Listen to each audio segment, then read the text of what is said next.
चलिए सेशन शुरू करते हैं, बिस्मिल्लाह करते हैं।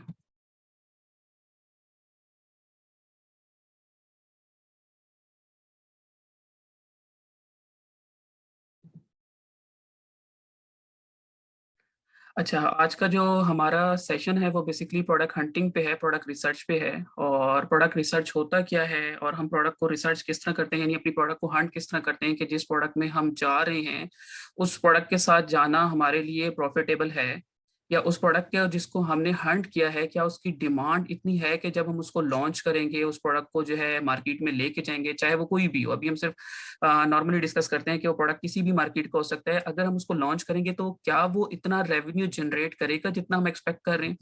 ये सारी चीजें हम अपना जो है जब प्रोडक्ट रिसर्च कर रहे होते हैं तो during the product research, product hunting ही ये चीज डिसाइड करते हैं। अच्छा, वो बेस किसके ऊपर करती है? वो हमारी प्रोडक्ट की क्वालिटीज जो होती हैं उसकी बेस के ऊपर करती है। फॉर एग्जाम्पल, मैं कहता हूँ कि जी एक मैंने प्रोडक्ट रिसर्च की और मैंने देखा कि जी एक प्रोडक्ट है amazon.ae में, और वो योगा मैट है। ठीक है। अभी हम स्क्रीन पे भी जाएंगे, उससे पहले हम डिस्कस कर लेते हैं वैसे ही स्लाइड्स के अंदर।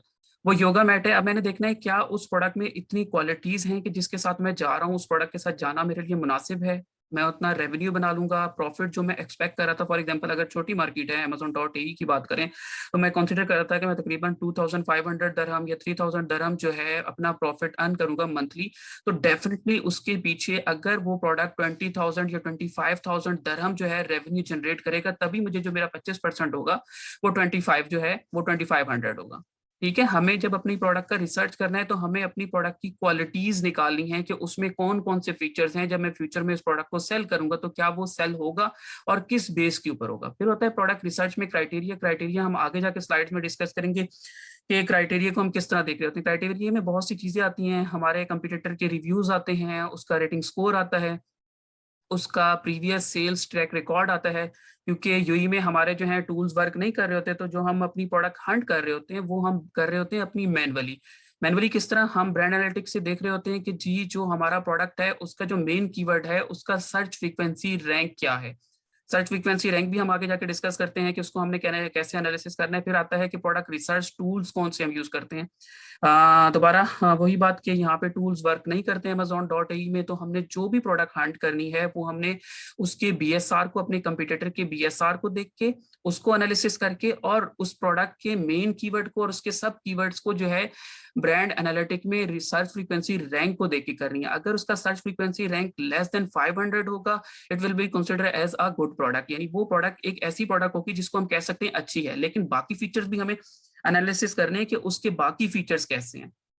ठीक है। फिर अप्रूवल सिस्टम, वो फिर हम आगे आके जाके देखते हैं कि शीट है, एक एक्सेल की शीट है जो ऑलरेडी जो है अप्रूवल सिस्टम है कि किस तरह प्रोडक्ट आप लोगों ने सबमिट करवाना है। उसके बाद ताकि आपको पता चले कि बेसिकली प्रोडक्ट हंट किस तरह होता है, और जिस प्रोडक्ट को आप हंट कर रहे हैं या फ्यूचर में हंट करेंगे क्या वो राइट स्ट्रेटेजी है, या आप जिस प्रोडक्ट के साथ डिसाइड कर रहे हैं उसके साथ आपको जाना चाहिए या नहीं जाना चाहिए। फिर नो गो प्रोडक्ट्स आता है जो अभी हम डिस्कस करेंगे।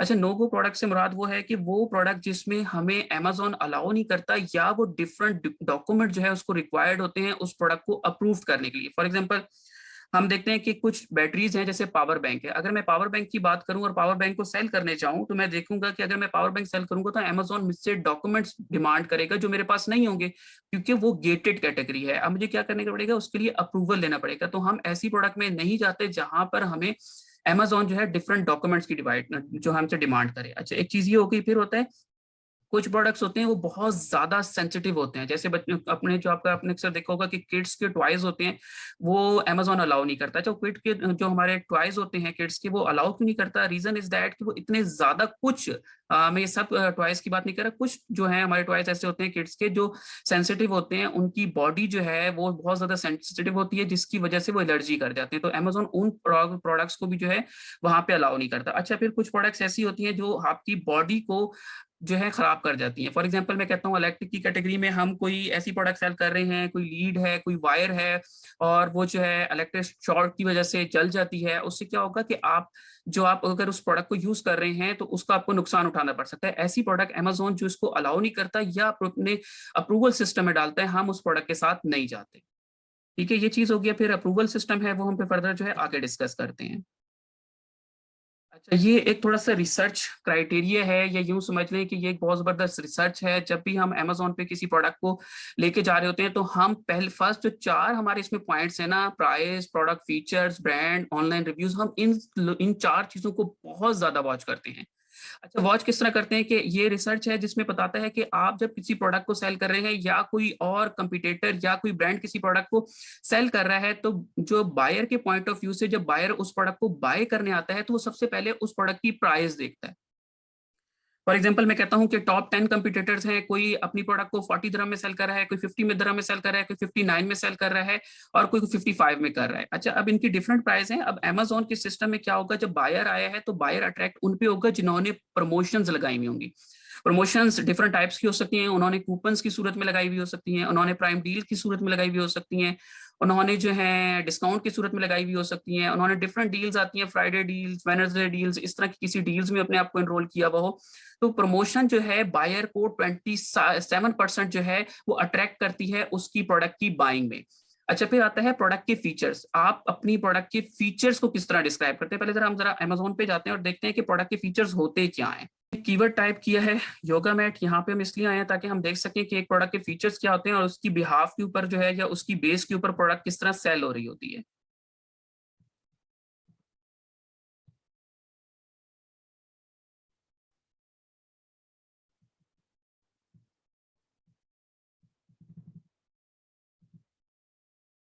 ये प्रोडक्ट बेसिकली योगा मैट है, और अगर मैं इसकी फीचर्स की बात करूं तो इसके अंदर जो इसके फीचर्स लिखे हुए, ये हमारे जो बुलेट पॉइंट्स होते हैं उसके नीचे, हमारे टाइटल के नीचे जो हम अपने बुलेट पॉइंट्स लिखते हैं, ये कंसीडर होते हैं हमारी प्रोडक्ट के फीचर्स। ये फीचर जो है बायर को सबसे ज्यादा अट्रैक्ट करते हैं, ये बायर को बाइंग करने में उसको अंदाजा हो जाता है कि इसके फीचर, जिस प्रोडक्ट को मैं बाय करने आया हूं मैं उसमें जा सकता हूँ। फॉर एग्जाम्पल मैं देखता हूँ कि इस प्रोडक्ट के अंदर उसने फीचर्स क्या मेंशन किए हुए। उसने कहा है कि ये जो प्रोडक्ट है, जो योगा मैट है, ये एक्सरसाइज के लिए पर्पज के लिए यूज होता है। ये योगा मैट वाटर प्रूफ है, ड्यूरिंग द एक्सरसाइज आपका फुट जो है वो स्लिप नहीं होगा, आपका पाँव स्लिप नहीं होगा, ठीक है। अब वो इस फीचर्स को जब देखेगा, फिर उसके रिव्यूज रीड करेगा, तो उसको क्या होगा, उस प्रोडक्ट के अंदर उसकी अट्रैक्शन होगी, वो कहेगा हाँ भाई इसके फीचर्स अच्छे हैं, मैं इस प्रोडक्ट के साथ जा सकता हूँ।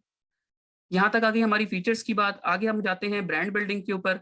ये प्रोडक्ट को आपने अगर ब्रांड की सूरत में लेके जाना है या ब्रांड बिल्ड करना है, तो वो चीजें किस तरह होंगी।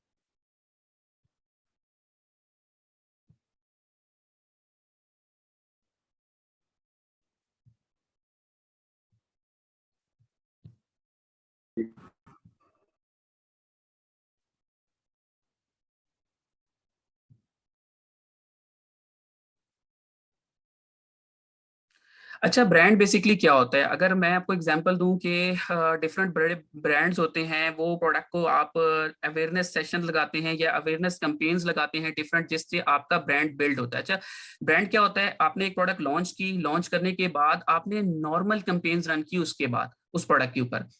अब क्या होगा, जब बायर उस प्रोडक्ट को देखने आया, देख के और वापस चला गया, तो वो क्या कैलकुलेट करेगा कि एक प्रोडक्ट मैंने देखी और मैं वापस चला गया। अब उसके जहन में है कि वैसे हमने प्रोडक्ट देखी थी, शायद उसके आफ्टर द वीक या आफ्टर द 10 डेज उसके दिमाग से वो बात निकल जाए कि मैंने कोई प्रोडक्ट देखी थी। ब्रांड क्या होता है? हम अवेयरनेस अपने कंपेन्स रन करते हैं अपने ब्रांड बिल्डिंग के लिए, अवेयरनेस कंपेन जो हमारा जो बायर है उसको चेस करती रहती है 30 डेज तक, जिसको हम कहते हैं अमेजोन की डिस्प्ले एड अवेयरनेस कैंपेन। अब उसमें क्या होता है कि वो जब 30 डेज, फॉर एग्जांपल वो फेसबुक पे जा रहा है, वो उसको चेस कर रही है, वो इंस्टाग्राम पे जा रहा है, उसको चेस कर रही है, वो वेब पे जा रहा है, उसको वो पूरा जो हमारा प्रोडक्ट है वो बार बार चेस कर रहा है। अब वो उसके दिमाग में जो एक साइकिल बनेगा उस हमारी प्रोडक्ट के हवाले से, तो वो कहेगा कि ये इंस्टाग्राम पे भी सेल कर रहे हैं, ये फेसबुक पे भी सेल कर रहे हैं, ये वेब पे भी सेल कर रहे हैं, अगर मैं टिकटॉक पे आता हूँ तो ये मुझे वहां पे भी सेल होता हुआ नजर है। बेसिकली हमारा प्रोडक्ट एक ही जगह पे सेल हो रहा है, अमेजोन पे। लेकिन क्या होता है, जब हम वो ब्रांड की अवेयरनेस कैंपेन रन कर रहे होते हैं, तो हमारे कंपटीटर के पास, सॉरी हमारे बायर के पास वो प्रोडक्ट बार बार जा रहा होता है, उसके सामने आता है, तो उसके दिमाग में जो है वो उसकी प्रोडक्ट की ब्रांड बिल्डिंग हो जाती है। एक ब्रांड बिल्डिंग ये चीज है। फिर दूसरी ये चीज होती है कि डिफरेंट बड़े बड़े ब्रांड्स होते हैं, जैसे नाइकिया हो गया, या अगर पाकिस्तान की बात करें तो डाइनर्स वगैरह जो है, ये बड़े ब्रांड है। अब इस ब्रांड को क्या होता है, हर बंदे ने इन ब्रांड्स से प्रोडक्ट बाय नहीं की, लेकिन बार बार उन प्रोडक्ट को देखने के बाद, उनको डिफरेंट जगहों पे उनके पैनाफ्लेक्स देखने के बाद, उनकी शॉप देखने के बाद अब हमारे दिमाग में एक जो है पॉइंट ऑफ व्यू बन गया है कि ये जी एक अच्छा ब्रांड है। तो इसी तरह हमने भी जब अपने प्रोडक्ट को लॉन्च करना है तो हमने भी उसको ब्रांड बिल्ड करना है। अच्छा, अभी यही रीजन होता है कि जब आप किसी प्रोडक्ट को, जब बायर को बार बार वो सामने आती है, चेस करते हैं, तो 22% उस अवेयरनेस कैंपेन की वजह से आपकी प्रोडक्ट की बाइंग इंक्रीज हो जाती है। इसके बाद आता है ऑनलाइन रिव्यूज। काइंडली आप अपनी वीडियो जो है वो ऑफ कर दें।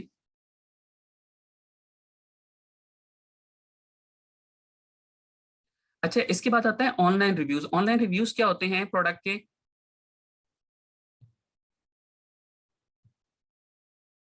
ऑनलाइन रिव्यूज प्रोडक्ट में आपके बहुत इंपॉर्टेंट रोल प्ले करते हैं। किस सूरत में? कि आपका जब बायर आपकी प्रोडक्ट बाय करने आएगा तो डेफिनेटली वो देखेगा कि इसके जो प्रीवियस बायर हैं उन्होंने आके कैसी आपकी प्रोडक्ट का फीडबैक दिया है। उस फीडबैक की बिहाफ के ऊपर, उस फीडबैक या उस कमेंट्स की बिहाफ के ऊपर वो आपकी प्रोडक्ट को बाय करेगा। इस क्राइटेरिया के अकॉर्डिंग या इस रिसर्च के अकॉर्डिंग कहना ये है कि 17% बायर अब आपकी प्रोडक्ट जब बाय करने आते हैं तो आपके प्रोडक्ट के रिव्यूज रीड करते हैं। रीड करने के बाद वो आपके बायर, एज अ बायर, आपकी प्रोडक्ट को ऐड टू कार्ट करते हैं, बाइंग के लिए शिफ्ट होते हैं। अगर हम इन फर्स्ट 4 पॉइंट्स को कंप्लीट कर लें अपनी प्रोडक्ट के लिए, हमारी प्राइस, हमारे प्रमोशन, प्रोडक्ट के फीचर्स हमने प्रॉपर्ली डिस्क्राइब कर दिए हैं, ब्रांड की अवेयरनेस कैंपेन्स डिफरेंट चला दी हैं, हमने रिव्यूज अपने बिल्ड कर लिए हैं, रिव्यूज बिल्ड करने के डिफरेंट स्ट्रेटेजी हैं, तो हम वो फर्दर आगे डिस्कस करेंगे कि हमने रिव्यूज किस तरह बिल्ड करने हैं, गिवअवेज की सूरत में या कोई और रेटिंग की सूरत में किस तरह हमने जो है इसको अडॉप्ट करने हैं। ये चारों चीज अगर हम इंप्लीमेंट कर देते हैं तो हम जिस भी प्रोडक्ट के साथ जा रहे हैं, अगर उसमें ये 4 क्वालिटीज हैं तो हमें हमारा जो यूनिट सेशन परसेंटेज है, यूनिट सेशन परसेंटेज अगर हमारा 45% होता है, यानी कि हमारे 2 दफा बायर आया, कोई 2 बायर आए, उनमें से एक बाय करके लग गया, चला गया उस प्रोडक्ट को, तो इट्स मीन कि हमारा यूनिट सेशन परसेंटेज 45 पे होगा। उससे क्या होता है कि अगर मेरी बाइंग ज्यादा हो रही है, 2 क्लिक के बाद एक बाय हो रहा है, तो इट्स मीन मेरा प्रोडक्ट जिस ऑर्गेनिक रैंक पे रैंक है वो वहां पे रैंक रहेगा, कांस्टेंट रहेगा, स्टेबल रहेगा। अगर वो उसको छोड़ देगा, फॉर एग्जांपल मैं कहता हूं 10 क्लिक के बाद मुझे एक ऑर्डर आया, it's mean with the passage of time मेरा प्रोडक्ट डी रैंक हो जाएगा। तो मुझे क्या करना है, मुझे अपनी प्रोडक्ट के अंदर ये चारों खसूसियात देनी है, प्राइस की, फीचर्स, अब मेरी प्रोडक्ट की प्रॉपर डिस्क्रिप्शन, उसकी ब्रांड और उसके ऑनलाइन रिव्यूज मुझे बिल्ड करने। यहां तक चीजें क्लियर हो गई?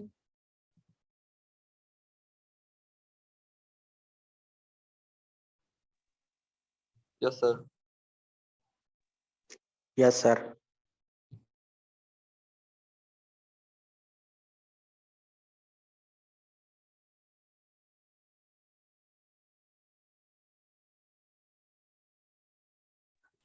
आप लोगों को मेरी स्क्रीन नजर आ रही है? नो।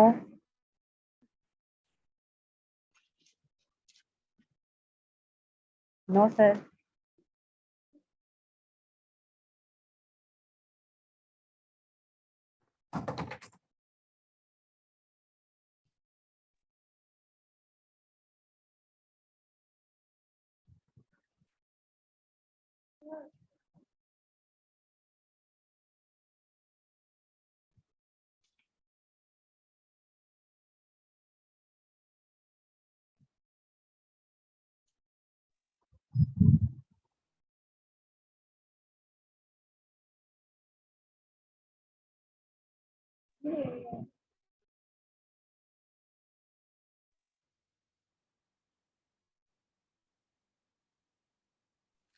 अच्छा, बेसिकली जो हम रिव्यूज की बात कर रहे थे या रिव्यू स्कोर की बात कर रहे होते हैं, अगर हम देखें यहाँ पे जो 307 है और उसके साथ जो हमारे साथ ये 4.5 मेंशन है, ये हमारा कंसिडर होता है हमारा रेटिंग स्कोर या हमारा रिव्यू स्कोर हमारी प्रोडक्ट का। ये बायर को सबसे ज्यादा अट्रैक्ट करता है। जिस तरह हम कहते हैं कि 17% जो बायर हैं वो इस प्रोडक्ट को बाय करते हैं आपकी प्रोडक्ट की प्राइस और उसके फीचर्स के देख देख के। अगर हम बात करें 17% अगर रिव्यूज पे जा रहे हैं, तो अगर हमारा फ्रंट का स्कोर, हमारा रिव्यू स्कोर ही अच्छा होगा तो डेफिनेटली हमारी प्रोडक्ट की बाइंग जो है वो इंक्रीज हो जाएगी। उसके साथ जिस तरह हमने डिस्कस किया कि उसकी प्राइस, उसके साथ लगा हुआ, उसके साथ प्राइम डिस्काउंट या उसके साथ कोई भी कूपन्स वगैरह उसको अट्रैक्ट करते हैं। ये बेसिकली हमारे रिव्यूज हैं। अगर किसी प्रोडक्ट के हम देखते हैं तो ये हमारे रिव्यूज आ रहे हैं फ्रंट पे। अच्छा, ये हमारी रेटिंग होती है जिसको हम कंसीडर करते हैं कि क्राइटेरिया के अकॉर्डिंग अगर हम देखें तो हम कंसीडर करते हैं कि कम से कम हमारे प्रोडक्ट के रिव्यूज या रेटिंग स्कोर जो है वो मिनिमम 4.5 होने चाहिए अगर मेरी प्रोडक्ट हो। तो इसी तरह जब आपकी प्रोडक्ट होगी आपको भी यही कोशिश करना है कि आपकी प्रोडक्ट मिनिमम 4.5 पे आके स्टेबल हो। फिर आगे हम डिस्कस करेंगे कि कंपटीटर का हमने कैसे एनालिसिस करना है और उसके रिव्यू स्कोर क्या होने चाहिए।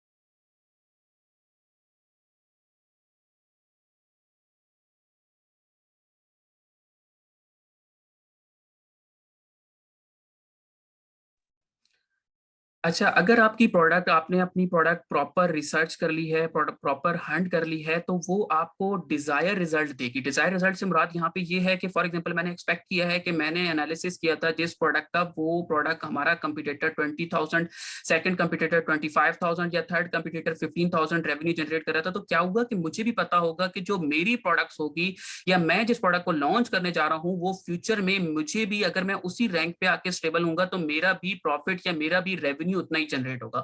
मैं एग्जांपल देता हूं कि अगर मेरा योगा मैट ही हम सेल कर रहे हैं, अगर योगा मैट हम सेल कर रहे हैं, मैं देखता हूं कि टॉप 10 कंपटीटर या टॉप 5 कंपटीटर जो है वो 20,000 जो है रेवेन्यू जनरेट कर रहे हैं, तो मुझे भी पता होगा कि जी उनका 20,000 हो रहा है, तो इंशाल्लाह जब मैं उसको अपनी प्रोडक्ट को रैंक करूंगा या मैं अपनी प्रोडक्ट को वहां पे लॉन्च करूंगा, तो मेरा भी जो रिजल्ट होगा या मेरा भी जो रेवेन्यू जनरेट होगा वो 20 to 25,000 के दरहम के बिटवीन होगा।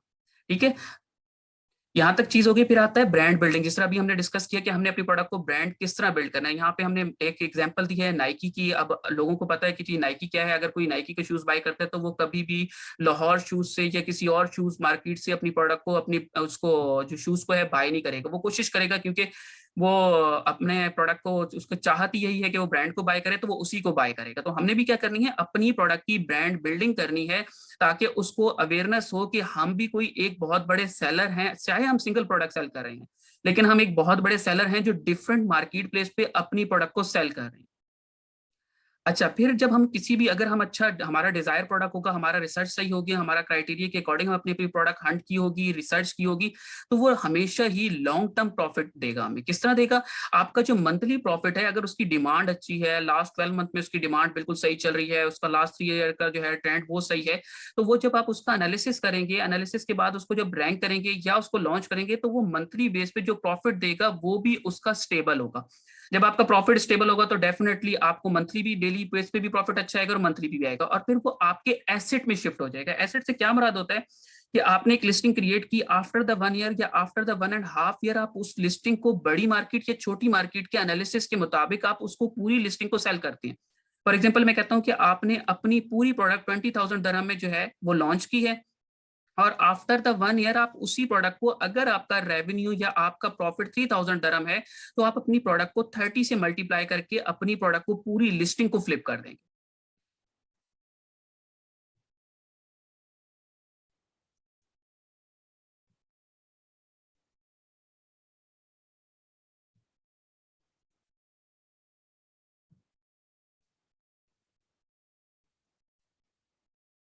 अच्छा, ये डिफरेंट टर्मिनोलॉजीज हैं जो हमारे अमेजोन में यूज होती हैं डेली बेस पे, या आप यूं कर लें कि आप जब भी अमेजोन में काम कर रहे होंगे आपको इन चीजों से वास्ता पड़ेगा। बीएसआर क्या होता है? अच्छा, amazon.ai में ना टूल्स ना होने की वजह से सबसे ज्यादा हम अपनी प्रोडक्ट के, अपने कंपटीटर की प्रोडक्ट के बीएसआर को वॉच करके अपनी प्रोडक्ट को हंट करते हैं, या अपने लिए जो हम प्रोडक्ट सेलेक्ट कर रहे होते हैं उनके बीएसआर की बेस के ऊपर हम देखते हैं कि इनकी सेल्स कितनी है।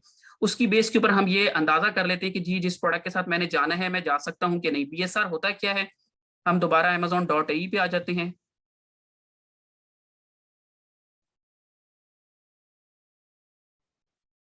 बेसिकली ये जो आपको 4.80 नजर आ रहा है, ये हमारी प्रोडक्ट के, यानी हमारे कंपटीटर के प्रोडक्ट का जो है बीएसआर है। ठीक है, ये इसकी मेन कैटेगरी का बीएसआर है। अगर मैं सब कैटेगरी का बात करूं तो ये 47 पे बीएसआर है। अगर मैं यहाँ की बात करूं, अगर आप कोई भी कंपटीटर की एनालिसिस कर रहे हैं, अपनी प्रोडक्ट के लिए रिसर्च कर रहे हैं, तो अगर आपका बीएसआर जो है वो लेस देन 200 है आपके कंपटीटर का मेन कैटेगरी में, इट्स मीन कि वो बहुत आसानी से 20 से 25 यूनिट उस मार्केट में सेल कर रहा है। ये इस टाइम हम amazon.ai की बात कर रहे हैं। अगर हम यूके की, यूएस की बात कर रहे हैं, तो वहां पे बिल्कुल ही डिफरेंट हमारा जो है पॉइंट ऑफ व्यू होता है, क्योंकि यहाँ पर छोटी मार्केट है, डिमांड कम है। जिस तरह आपका बीएसआर कम होता जाएगा उस तरह आपकी सेल्स इंक्रीज होती जाएगी। इसी तरह हमारे कंपटीटर का बीएसआर जितना कम होगा उसकी सेल्स उतनी ज्यादा होगी। चाहे वो मेन कैटेगरी में आपने सबसे पहले देखना है, मेन कैटेगरी के बाद सब कैटेगरी में आना है। हो सकता है कभी कभार ऐसा होता है कि कुछ प्रोडक्ट्स ऐसी होती हैं, वो नई नई लॉन्च होती हैं, ट्रेंडी होती हैं, उनका सब कैटेगरी में फर्स्ट बीएसआर होता है, लेकिन उसकी मेन कैटेगरी में वो 15,000 या 16,000 पे बैठी हुई होती हैं छोटी मार्केट में। तो हमें कंसिडर करना है कि हम उस प्रोडक्ट के साथ नहीं जा सकते, उसकी सेल्स अच्छी नहीं है।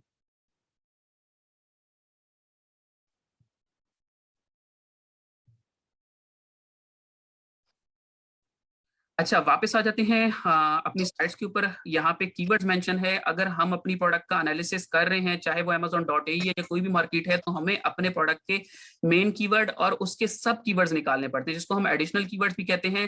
तो अगर हमें पता हो हमारी प्रोडक्ट के मेन कीवर्ड्स, जिस तरह भी हम योगा मैट को देख रहे थे, ठीक है, अभी योगा मैट का हमें किस तरह पता चला कि उसका मेन कीवर्ड है, उसके फर्स्ट टाइटल से ही हमने ये एनालिसिस कर लिया कि उसका जो मेन कीवर्ड है वो योगा मैट है। उसके साथ एक्सरसाइज मैट भी था, yoga mat for non slip भी था। अब हमें पता है कि जी योगा मैट नॉन स्लिप तो नहीं हो सकता, एक्सरसाइज मैट भी नहीं हो सकता, क्योंकि अब हमने एनालिसिस किस तरह करना है, हमने ब्रांड एनालिटिक को यूज करते हुए उसका एनालिसिस करना है कि जिस प्रोडक्ट के साथ हम जा रहे हैं उसका मेन कीवर्ड किस तरह है या उसका मेन कीवर्ड क्या है।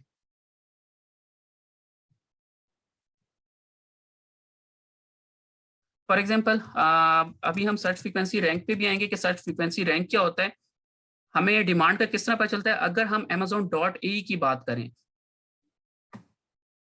ये बेसिकली हमारी प्रोडक्ट का जो सर्च फ्रीक्वेंसी रैंक है, ये हमें बताता है कि जिस प्रोडक्ट के साथ हम जा रहे हैं उसकी डिमांड कैसी है। फॉर एग्जांपल मैं कहता हूं कि यहाँ पे इस योगा मैट का सर्च फ्रीक्वेंसी रैंक 195 की जगह पे 100 होता, तो इट्स मीन कि इस प्रोडक्ट की डिमांड बहुत ज्यादा है। अगर 100 से मैं कहता हूँ कि चलो 100 की जगह पे 50 हो जाता, मुझे पता चलता था कि भाई ये प्रोडक्ट जो है बहुत ही ज्यादा डिमांड है। अच्छा, इसी तरह मैं कहता कि इसका जो सर्च फ्रीक्वेंसी रैंक है, ये हम यूई के अकॉर्डिंग डिस्कस कर रहे हैं। अगर मैं ये कहता कि इसका search frequency rank more than 700 है या मोर देन 800, तो इट्स मीन इसकी प्रोडक्ट की डिमांड बस नॉर्मल है, ना बहुत ज्यादा है ना बहुत कम है। आगे हम क्राइटेरिया में डिस्कस करेंगे कि सर्च फ्रीक्वेंसी रैंक कितना, हम जिस प्रोडक्ट के साथ जा रहे हैं उसका कितना होना चाहिए।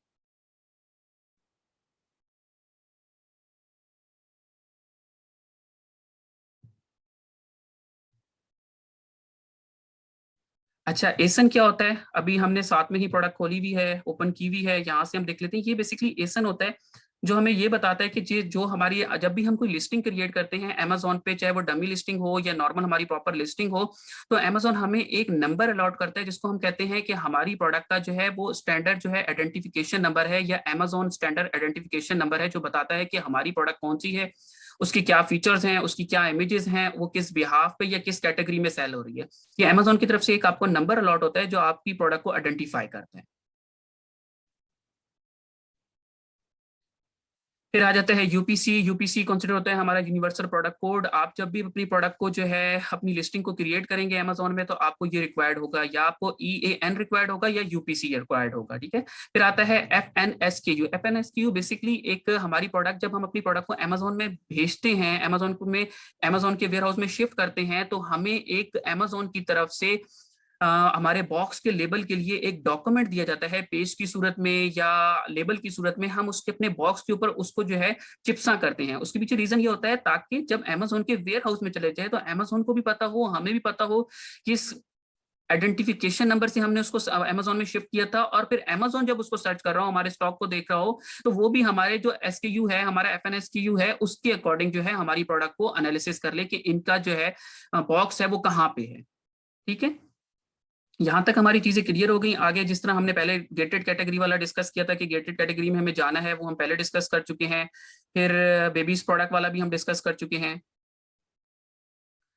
अब आ जाते हैं फैक्टर्स में कि जब हमने अपनी प्रोडक्ट को रिसर्च करना है तो हमें कौन से फैक्टर का एनालिसिस करना है। यानी फॉर एग्जांपल मैं कहता हूं कि जब मैं अपनी प्रोडक्ट का एनालिसिस कर रहा हूं, अपनी प्रोडक्ट को हंट कर रहा हूं, तो मुझे किन किन चीजों को वॉच करना पड़ेगा, कि मुझे इन चीजों को वॉच करके अपनी प्रोडक्ट के साथ जाना है। अच्छा, क्या सबसे पहले हमने अपने कंपटीटर के रिव्यूज देखने हैं? अगर मुझे किसी प्रोडक्ट का रिसर्च कर रहा हूँ कि रिव्यू स्कोर कैसा है उसका, पहली बात है कि हमारे टॉप 5 कंपटीटर्स का रिव्यू स्कोर अगर मैं मिनिमम बात करूं तो वो 4.3 होना चाहिए, अगर टॉप 5 की बात कर रहे हैं। अगर मैं टॉप 10 की बात करूं तो कम से कम हमारा 4.2 जो है एवरेज हमारा रेटिंग स्कोर होना चाहिए, ताकि मुझे पता हो कि जिस प्रोडक्ट के साथ मैं फ्यूचर में जाऊंगा मुझे कस्टमर से जो या मुझे बायर से कैसे रिव्यू मिलेंगे।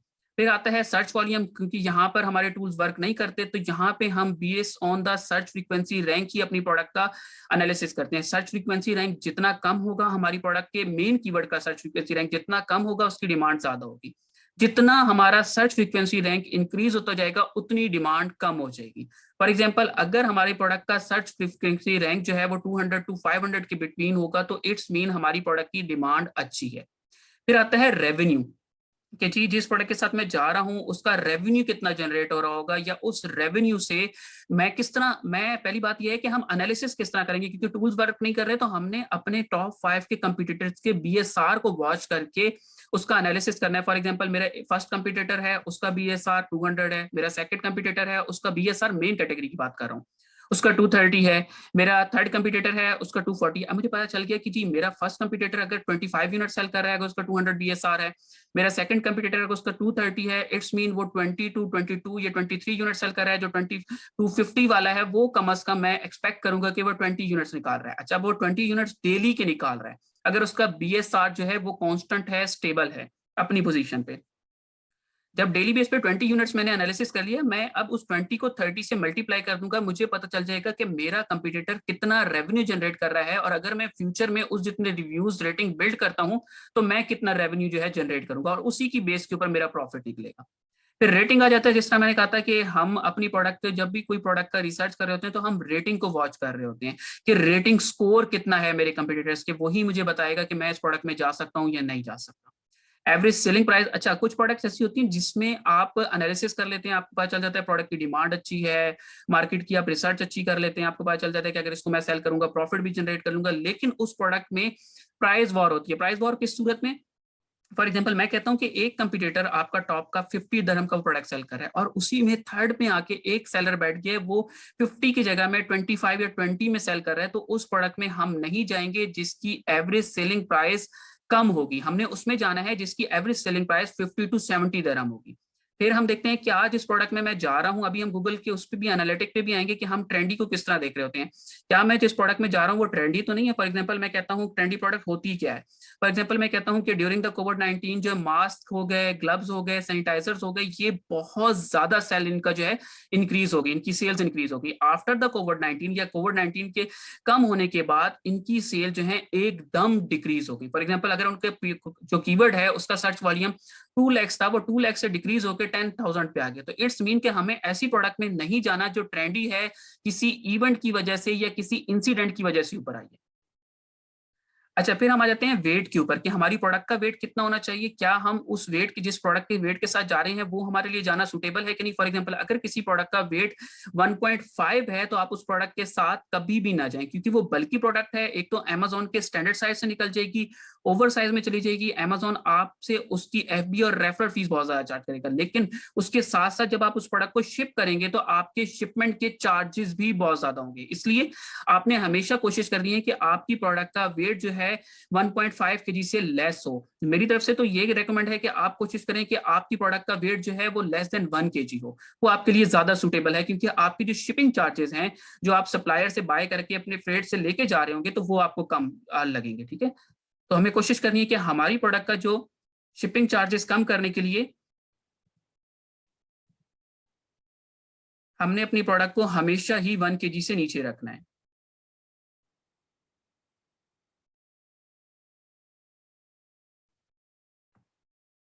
अच्छा, फिर आ जाती है हमारी प्रोडक्ट की life of listing. Life of listing होती क्या है या हम उसको देख किस तरह रहे होते हैं? लाइफ ऑफ लिस्टिंग से मुराद ये है कि आपके कंपटीटर, टॉप 10 कंपटीटर्स या टॉप 5 कंपटीटर्स उस प्रोडक्ट को कितने टाइम पीरियड से, स्पेसिफिक टाइम पीरियड से सेल कर रहे हैं। फॉर एग्जांपल मैं कहता हूं कि आपकी कंपटीटर, जैसे हम योगा मैट की बात कर रहे हैं, एक दफा हम दोबारा स्क्रीन पे जाते हैं, योगा मैट की लाइफ ऑफ लिस्टिंग होता है क्या और हम देख किस तरह रहे होते हैं। जब भी आप Amazon पे कोई लिस्टिंग बनाते हैं तो Amazon आपकी उसमें डेट मेंशन कर देता है कि ये लिस्टिंग कब बनी थी, कब क्रिएट हुई थी।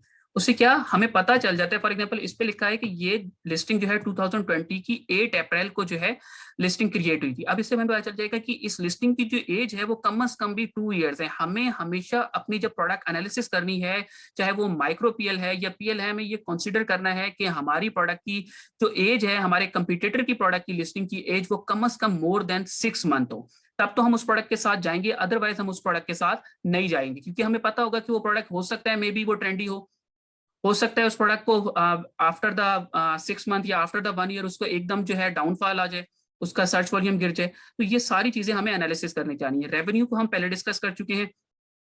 अच्छा, ब्रांड डोमिनेंसी क्या होती है? अगर एक प्रोडक्ट के अंदर मल्टीपल, फॉर एग्जांपल मैं कहता हूं कि एक सेलर है, फॉर नाइकी की बात कर लेते हैं, नाइकी ही आके 3 टाइम 4 टाइम एक ही प्रोडक्ट को सेल कर रहा है, तो मैं क्या करूंगा कि ऐसी प्रोडक्ट में कभी भी नहीं जाऊंगा जहां पर एक ही ब्रांड मल्टीपल टाइम्स आके उस प्रोडक्ट को सेल कर रहा है। ठीक है, अगर हम उस प्रोडक्ट के अंदर चले जाएंगे तो मुझे फ्यूचर में 100% मुझे श्योरिटी होनी चाहिए कि अगर मैं ब्रांड डोमिनेंसी वाले प्रोडक्ट में किया तो मैं अपना रेवेन्यू जनरेट नहीं कर पाऊंगा। रीजन इज दैट कि लोग उस या बायर उस प्रोडक्ट को बाय करेगा जो टॉप में 4 टाइम्स बैठा है या टॉप में 3 टाइम्स बैठा है। तो हमें ऐसी प्रोडक्ट में नहीं जाना। फिर आ जाते हैं हम सीजनैलिटी पे। अच्छा, सीजनैलिटी क्या होती है कि कुछ प्रोडक्ट्स होती हैं जो वेदर की वजह से या हमारे वेदर चेंज होने की वजह से तो आपकी जो है वो प्रोडक्ट सामने आती हैं, या किसी इवेंट की वजह से। फॉर एग्जांपल अगर मैं यूएस की बात करूं तो क्रिसमस की वजह से कुछ गिफ्ट्स हैं वो टॉप में आके जो है उनकी सेल्स इंक्रीज हो जाती है। तो हमें ऐसी किसी प्रोडक्ट में नहीं जाना जो सीजनल हो। फॉर एग्जांपल हमारे पाकिस्तान के अगर हम वेदर के अकॉर्डिंग देखें तो हमारे जो इस टाइम वेदर चल रहा है या हमारा जिस तरह वेदर चेंज हो रहा है उसके अकॉर्डिंग अब क्या होगा कि मार्केट में जैकेट्स अपर्स जो है वो सेल होने लग जाएंगे। और after the 3 years, after the 3 month या 4 मंथ या 5 मंथ जो है ये प्रोडक्ट जो है सेल्स खत्म हो जाएगी। हम वापस अपनी किसी और प्रोडक्ट पे या अपने शर्ट्स के ऊपर या नॉर्मल जो स्टाफ हम पहनते हैं स्टाफ पहनते हैं उसके ऊपर आ जाएगी। तो हमें क्या करना है, हमें ऐसी किसी प्रोडक्ट में नहीं जाना जो सीजनैलिटी में आती हो। Amazon as a seller. अच्छा, कुछ प्रोडक्ट्स ऐसी होती हैं जिसके अंदर Amazon मल्टीपल टाइम्स आके टॉप 3 में या टॉप 4 में बैठ जाता है। हमें ऐसी प्रोडक्ट में भी नहीं जाना जिसमें Amazon खुद जो है मल्टीपल टाइम्स बैठा हो। रीजन इज दैट कि आप फॉर एग्जांपल एक प्रोडक्ट सेल कर रहे हैं 40 दिरहम में, Amazon भी आके उस प्रोडक्ट को सेल करता है। अब Amazon की ना FBA फीस है ना रेफरल फीस है, आपको प्रोडक्ट की कॉस्ट के बाद उसकी शिपमेंट के बाद वो 40 दिरहम की आपकी सेल प्राइस है, Amazon उसको आके 30 में सेल करेगा। आपकी प्रोडक्ट सेल नहीं होनी, Amazon की सेल होनी। तो क्या हमें देखना है कि अगर Amazon मल्टीपल टाइम्स बैठा हुआ है तो भाई हम उस प्रोडक्ट के साथ नहीं जाएंगे।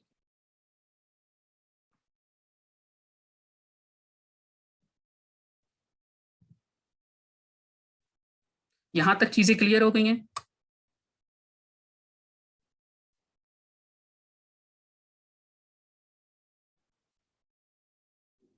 Yes sir.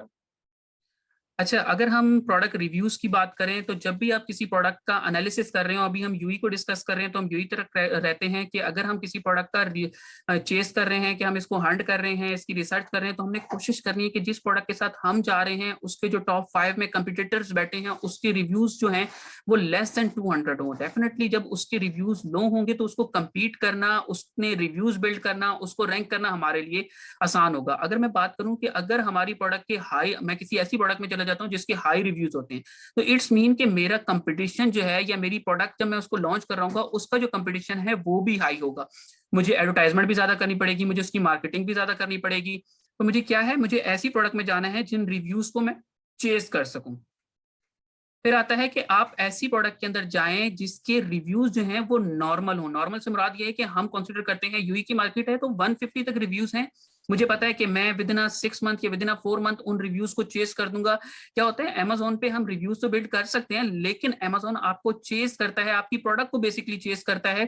क्या उसकी सेल्स इतनी है कि उसके रिव्यूज इतने बिल्ड हो सके। फॉर एग्जांपल मैं कहता हूँ मेरे 500 जो है डेली के जो मेरे मंथली हैं वो ऑर्डर्स हैं, और 500 ऑर्डर्स की बेस के ऊपर मैं उसके ऊपर 300 जो है रिव्यूज बिल्ड करता हूँ। Amazon विद इन डे जो है मेरी लिस्टिंग है वो रिमूव कर देगा। क्यों? हमारा जो रिव्यू का मेथड है वो गलत है, क्योंकि Amazon का सिस्टम है वो मैक्सिमम 2 to 3% या बहुत ज्यादा कर ले तो 4% आपके रिव्यू को अलाउ करता है कि वो आपके एलिजिबल होंगे। बाकी रिव्यूज जो है वो कंसिडर करता है कि अगर वो इस परसेंटेज से ज्यादा आ रहे हैं तो इट्स मीन आप फेक रिव्यूज ला रहे हैं। जब भी हमें रिव्यूज बिल्डिंग की तरफ जाना है, स्ट्रेटेजी की तरफ जाना है, तो हमें इस चीज पे हमेशा ये चीज हमें देखनी है कि हमने कभी भी अपने रिव्यूज को एकदम बिल्ड नहीं करना, अपनी सेल्स की बेस के ऊपर 3 to 4% निकालने के बाद अपने रिव्यूज को बिल्ड करना है। अच्छा, जब आप किसी प्रोडक्ट का रिसर्च कर रहे हो तो हमेशा अपने जिस प्रोडक्ट का, फॉर एग्जांपल मैं कहता हूं मैंने योगा मैट सेलेक्ट कर लिया, योगा मैट सेलेक्ट करने के बाद मैं क्या करूंगा, जो मेरे टॉप के 5 कंपीटिटर्स हैं या टॉप 10 कंपीटिटर्स हैं मैं उनके नेगेटिव रिव्यूज पढ़ूंगा। वो नेगेटिव रिव्यूज मुझे बताएंगे कि क्या ये प्रोडक्ट जो ऑलरेडी एक सेलर सेल कर रहा है मैं उससे अच्छी सेल कर सकता हूँ। फॉर एग्जांपल मैंने देखा कि जी एक सेलर है वो योगा मैट सेल कर रहे हैं, लेकिन उसमें मेंशन है कि जी ये कस्टमर ने जो है रिव्यू दिया है, बायर ने कमेंट आके किया है, बायर ने आके फीडबैक दिया है कि ये जो प्रोडक्ट है नॉन स्लिप नहीं है। मैं जब जैसे ही जो अपना पाँव रखता हूँ ड्यूरिंग द एक्सरसाइज मेरा पाँव जो है वो स्लिप हो जाता है, मेरा फुट उसके ऊपर से स्लिप हो जाता है। मुझे क्या करना है, अपने सप्लायर से जाके वो नेगेटिव जो रिव्यू है वो डिस्कस करना है कि अगर मैं इस प्रोडक्ट के साथ जा रहा हूँ तो मेरे सप्लायर को पता होना चाहिए कि मेरा प्रोडक्ट नॉन स्लिप होगा। अगर वो नॉन स्लिप नहीं होगा तो मुझे भी बैड रिव्यू आएगा। अच्छा, फिर मैं एक और कंपटीटर का रिव्यू पढ़ता हूँ मैं एक और बायर का रिव्यू पढ़ता हूँ कि भाई बायर आके कह रहे हैं उसी योगा मैट के ऊपर कि जी जो मैंने आपसे प्रोडक्ट बाय की है ये सॉफ्ट नहीं है। जब मैं ड्यूरिंग द एक्सरसाइज या आफ्टर द एक्सरसाइज रिलैक्स होने के लिए इसके ऊपर बैठता हूँ तो इसकी सॉफ्टनेस नहीं है, मुझे चुभता है ये प्रोडक्ट। ठीक है, तो क्या हमने उसी रिव्यू को उठा के अपने जो है सप्लायर के पास लेके चला जाना है और मैंने उसको जाके कहना है कि भाई मेरा योगा मैट जो है वो थिक हो, सॉफ्ट हो, ताकि मेरा बायर को ये इश्यू ना आए। हमें ये सारे इशू या नेगेटिव रिव्यूज जो हैं हमेशा उसको अपने लिए पॉजिटिव बनाना है।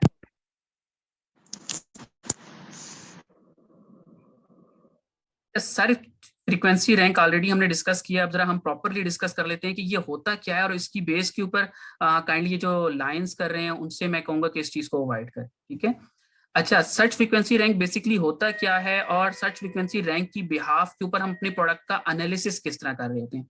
हम वापस amazon.in के आ जाते हैं और वहां पे आके देखते हैं कि हम सर्च फ्रीक्वेंसी रैंक की बेस के ऊपर अपनी प्रोडक्ट का एनालिसिस किस तरह करते हैं। आप लोगों को मेरी स्क्रीन नजर आ रही है?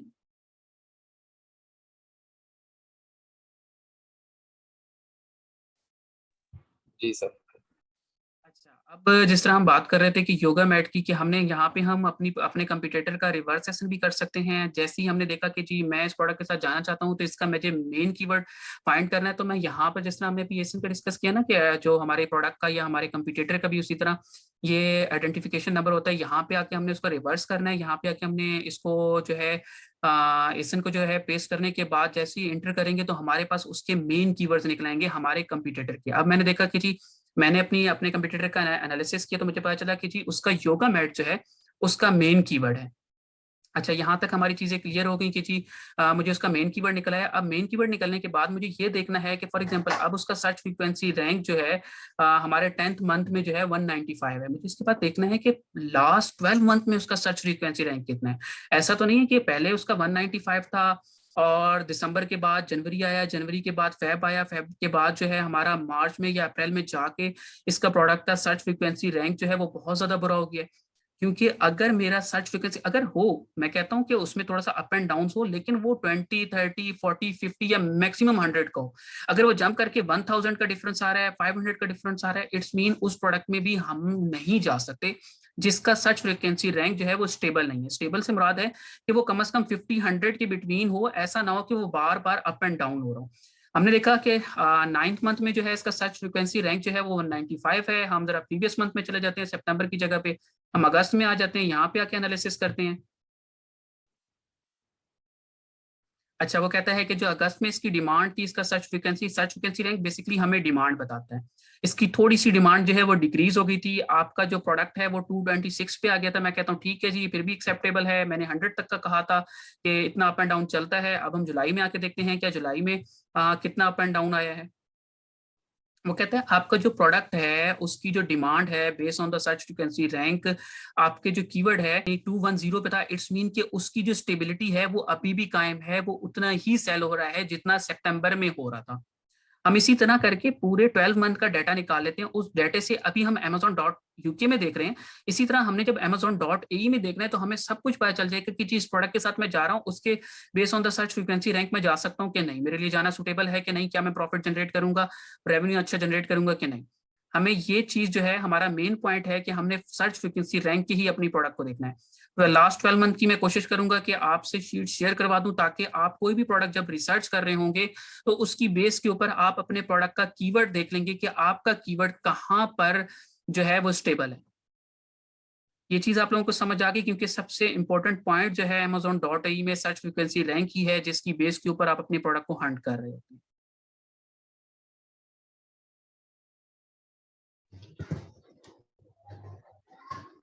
सर ये प्रोडक्ट आप कहाँ पे सर्च कर रहे हैं? हम इस टाइम .uk में कर रहे हैं, जब आप लोगों ने करना है तो .ae में करना है। ठीक है, आपको यह शीट प्रोवाइड कर दी जाएगी, उस शीट में जो है आप प्रॉपरली उस प्रोडक्ट को देख लेंगे।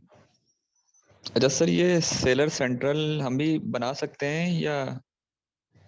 देखिए, आप अपना एनआईसी की बेस के ऊपर, अपने बैंक अकाउंट्स के डॉक्यूमेंट्स की बेस के ऊपर आप इंडिविजुअल सेलर सेंटर बना सकते हैं। ब्रांड की आपको अभी ऑप्शन नहीं मिलेगी। जब आप अपना ब्रांड रजिस्टर करवा लेंगे, ट्रेडमार्क करवा लेंगे, तो उस टाइम आपको ब्रांड का जो है वहां पे अमेजोन के सेलर सेंटर में आने लग जाएगा, फिर आप ये जो है एनालिसिस कर सकते हैं। ठीक है सर, प्रैक्टिस बेसिस पे मींस बना सकते हैं या ये एक ही बार बनता है इस पे सेलर सेंटर पे कोई भी आईडी? नहीं, आपकी जो डॉक्यूमेंट्स हैं उसके ऊपर, उसकी बिहाफ के ऊपर एक दफा बनेगा। अगर आप सेकंड टाइम अटेम्प्ट करेंगे तो आपके दूसरा भी जो सेलर सेंटर होगा वो भी ब्लॉक हो जाएगा अमेजोन की तरफ से। तो जब भी बनाए एक बनाए अपने डॉक्यूमेंट्स के ऊपर। Okay sir.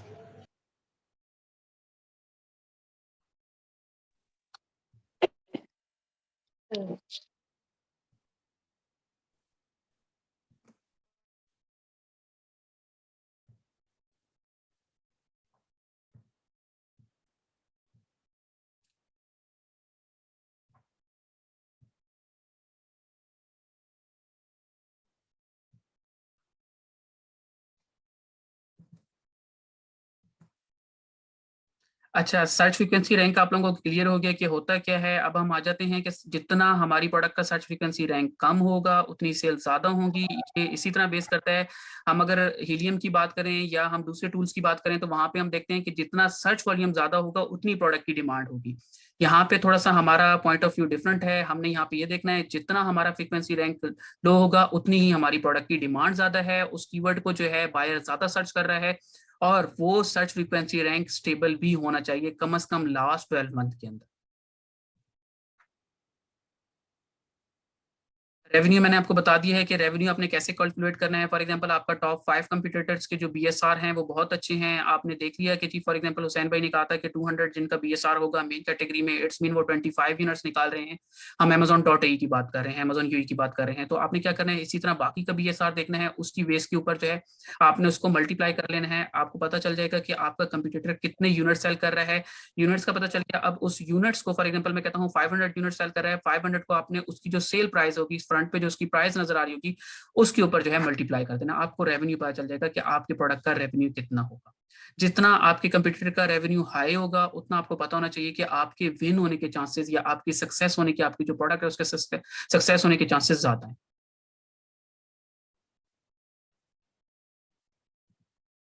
और जब भी प्रोडक्ट रिसर्च कर रहे हो तो कोशिश करें जिस प्रोडक्ट के भी साथ जा रहे हो आपने ये चीज हमेशा याद रखनी है कि आपके कंपटीटर के बीएसआर या उनका रेवेन्यू जो है वो स्टेबल हो। उनका स्टेबल होगा तो आपको भी फ्यूचर में अपने प्रोडक्ट में स्टेबिलिटी मिलेगी। अच्छा, अमेजोन रेटिंग पे आ जाते हैं कि अमेजोन रेटिंग को किस तरह देख रहा होता है और बायर उसको किस तरह देखता है। अमेजोन की जो रेटिंग है आपको शायद स्क्रीन पे छोटा सा नजर आ रहा हो कि एक रेटिंग जो है की इमेज है, उसमें मेंशन है कि 5 स्टार जो है वो रेटिंग जो है उनकी जो बायर ने दी है वो तकरीबन 72% है। अच्छा, 72% 5 स्टार से मुराद है कि जो बायर है वो इस प्रोडक्ट को आके कह रहा है कि ये प्रोडक्ट बहुत ज्यादा अच्छा है, इसी वजह से ये 4.5 जो है इसका रेटिंग स्कोर है। ठीक है, जिस तरह मैं एक एग्जांपल देता हूँ कि 3 रेटिंग स्टार होगी तो फिर वो कंसिडर होगा कि भाई ये प्रोडक्ट बस अच्छा है, ना तो नॉर्मल है, बस अच्छा है। अच्छा, अगर वो जिस तरह इंक्रीज होकर 4.2 या 4.3, अगर 4.3 भी आपके कंपटीटर की या आपकी रेटिंग होती है तो वो भी कंसिडर होगा कि ये एक अच्छा प्रोडक्ट है। तो हमें कोशिश करनी है कि जिस प्रोडक्ट के साथ हम जा रहे हो उनकी भी रेटिंग स्कोर मेरे कंपटीटर का अच्छा हो।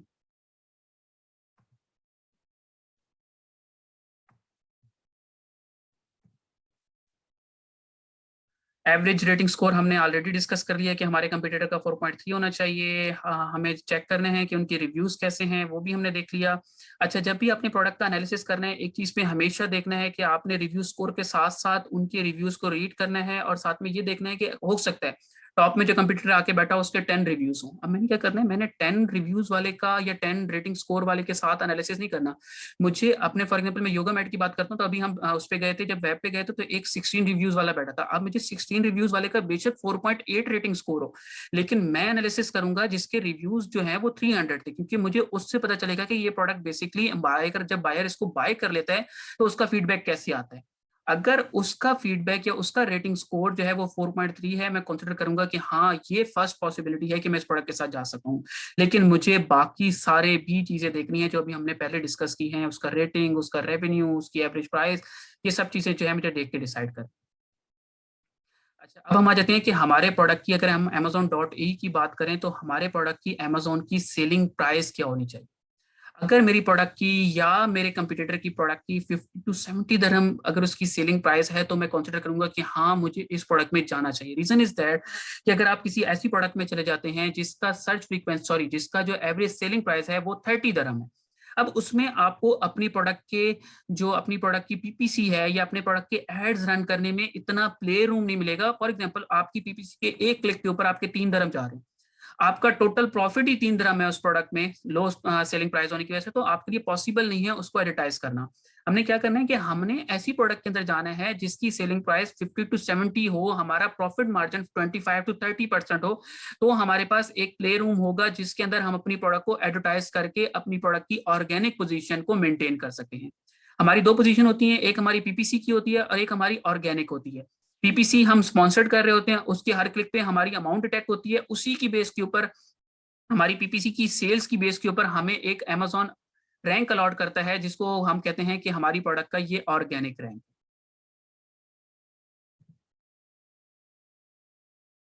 ट्रेंडी का हम पहले डिस्कस कर चुके हैं कि किसी भी ऐसी ट्रेंडी प्रोडक्ट में नहीं जाना जो किसी इवेंट की वजह से, किसी इंसिडेंट की वजह से वो ट्रेंड में आई है, तो हम उस प्रोडक्ट के साथ नहीं जा सकते। अच्छा, हमें हमेशा गूगल ट्रेंड एनालिसिस करके जाना चाहिए कि जिस प्रोडक्ट के साथ हम जा रहे हैं उसका लास्ट 1 ईयर का या 2 ईयर्स का या 3 ईयर्स का उसका ट्रैक रिकॉर्ड कैसा है। हम आगे जाके देखते हैं कि बेसिकली जो है गूगल एनालिटिक हमें कैसे बताता है कि हमें किस प्रोडक्ट के साथ जाना है, किसके साथ नहीं जाना। ये बेसिकली 2 स्क्रीनशॉट हैं। एक ट्रेंडी प्रोडक्ट का है जिसमें दिखाया गया है कि जी एक टाइम पीरियड था जिसके अंदर यही जो हमारा कोवर्ट का मार्क्स है, ये एकदम आके इसकी सेल जो है वो हाई हुई और उस टाइम पीरियड के बाद उसकी सेल्स एकदम स्ट्रेट हो गई, यानी उसकी सेल जो है वो बिल्कुल डाउन हो गई। तो हमने क्या, ट्रेंडी प्रोडक्ट में जाना। फिर सीजनलिटी में आ जाते हैं कि सीजन वाली कौन सी प्रोडक्ट होती हैं। ऐसी प्रोडक्ट जो किसी सीजन की वजह से, जिस तरह मैंने बताया कि वेदर की वजह से, अगर मैं यूई की बात करूं तो डिफरेंट जो है योगा जो है सूट जो है वो सेल होते हैं। वो सिर्फ जो है जब वेदर वहां पे चेंज होते हैं, वहां पे वेदर बहुत कम टाइम पीरियड के लिए, मैं यूं कह लें कि आप 2 मंथ या 1.5 मंथ के लिए वहां पे सिर्फ वेदर चेंज होता है, उसके अंदर जो है वो प्रोडक्ट सेल होता है, योगा सूट सेल होते हैं। उस 2 मंथ के बाद आपकी प्रोडक्ट की जो सेल्स है वो डाउन हो जाती है। तो हमें ऐसे भी किसी प्रोडक्ट में नहीं जाना जिसमें सीजनैलिटी आती है, जिसमें सीजन की किसी वजह से वो प्रोडक्ट सेल करते हैं। ब्रांड डोमिनेंसी की हम बात कर चुके हैं कि अगर कोई प्रोडक्ट भी, कोई सेलर जो है मल्टीपल टाइम्स उसी प्रोडक्ट को more than 3 time, more than 4 time sell कर रहा है, तो मैं उस प्रोडक्ट में नहीं जाऊंगा। चाहे वो अमेजोन हो या कोई बड़ा ब्रांड हो, उस प्रोडक्ट को मल्टीपल टाइम सेल कर रहा है तो मैं उस प्रोडक्ट के अंदर नहीं जाऊंगा। रीजन इज दैट कि हम अगर उस प्रोडक्ट के अंदर चले जाएंगे तो क्योंकि मेजोरिटी की सेल्स का चंक वो लेके जा रहा है, तो हमें कुछ नहीं मिलने वाला। चाहे हम रिव्यूज बिल्ड कर लें, लेकिन वहां पर क्या हुआ है, उसने अपनी ब्रांड अवेयरनेस इतनी ज्यादा करती है, उसके साथ साथ वो मल्टीपल टाइम्स उसके टॉप 3 में या टॉप 4 में आके बैठ गए, तो हम वहां पे अगर अपनी जगह बनाना चाहेंगे तो हमारे लिए बहुत मुश्किल हो जाएगा। तो बेहतर है ऐसी प्रोडक्ट से हम अवॉइड करें जहां पे ब्रांड डोमिनेंसी आ जाए। लाइफ ऑफ लिस्टिंग हमने डिस्कस कर ली कि लाइफ ऑफ लिस्टिंग क्या होती है, कि किसी प्रोडक्ट को हमने देखा कि जी अगर फॉर एग्जांपल मैं किसी प्रोडक्ट के साथ जा रहा हूँ और वो प्रोडक्ट दोबारा से आ जाते हैं कि हाँ वो योगा मैट है, तो मैंने क्या देखा, मैंने जाके वहां पे अपने टॉप 5 या टॉप 10 कंपटीटर्स के लाइफ ऑफ लिस्टिंग देखी कि ये लिस्टिंग बेसिकली कब क्रिएट हुई थी।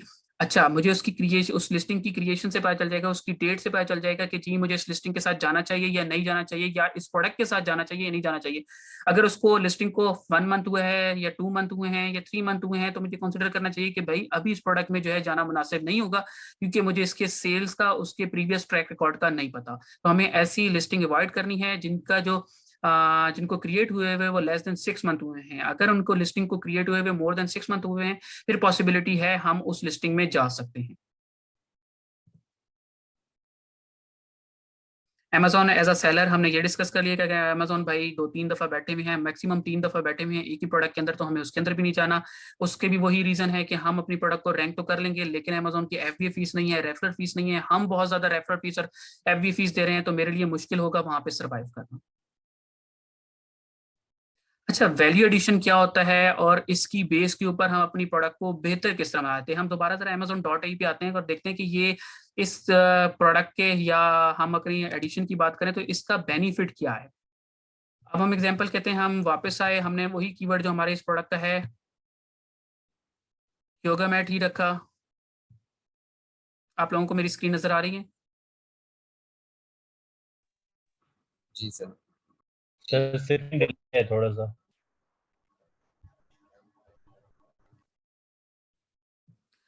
अच्छा, वैल्यू एडिशन से मुराद ये है कि हम अपनी मेन प्रोडक्ट के साथ कोई उसके अंदर छोटी लो प्राइस से हमारी प्रोडक्ट से रिलेटेड भी हूं। अब यहाँ पे अगर हम योगा मैट की बात कर रहे हैं,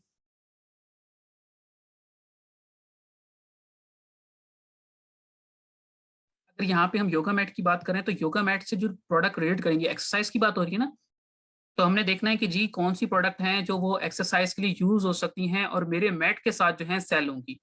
मैं यहाँ के आप पे एनालिसिस कर लेता हूँ, कोई ना कोई ऐसा, ये अब देखिए ये है कि कोई सेलर हैं, ये यहाँ पे आके एक प्रोडक्ट सेल कर रहे हैं, वो क्या कर रहे हैं, योगा मैट। योगा मैट के साथ जंपिंग रॉप, क्यों, एक्सरसाइज से रिलेटेड है। उसी के साथ जो है वो एक और जो है स्ट्रिप सेल कर रहे हैं जो एक्सरसाइज के लिए यूज होती है। इससे क्या होगा कि आपकी प्रोडक्ट की अट्रैक्शन जो है वो इंक्रीज होती है। अब जो बायर आपके कंपटीटर से 49 दरहम की वो प्रोडक्ट बाय करने आया था, वो इसको बाय करने की जगह पे, किसी और को बाय करने की जगह पे वो देखेगा कि भाई ये बायर तो मुझे 49 में जंपिंग रोप भी दे रहा है, मेरी जो है वो मुझे रेजिस्टेंट बैंड्स भी दे रहा है, मुझे 3 प्रोडक्ट उसी प्राइस में मिल रही है। तो वो क्या होगा, इस प्रोडक्ट को बाय करना अच्छा समझेगा, मुनासिब समझेगा बानिस्बत वो नॉर्मल योगा मैट को बाय करना। उसके साथ मैंने आपको बताया था कि कुछ लोग प्रमोशंस लगाते हैं अपनी प्रोडक्ट को जो है वो अट्रैक्ट करने के लिए बायर को। अब इन्होंने प्रमोशन लगाया, इन्होंने फ्रंट प्राइस रखी हुई है 49, उसके साथ प्रमोशन लगा दिया कि जी मैं 49 की जगह पे, आपके हमारे जो टॉप सेलर्स हैं वो 49 की सेल कर रहे हैं, मैं आपको 44 की दूंगा। ये बायर को चीजें बहुत ज्यादा अट्रैक्ट करती हैं। जितना भी डिस्काउंट होगा उसमें आपकी प्रोडक्ट में जो है वैल्यू एडिशन होगी, वो चीजें आपकी प्रोडक्ट में अट्रैक्शन का बायस बनती हैं, बायर को बाइंग में वो आसानी करती हैं।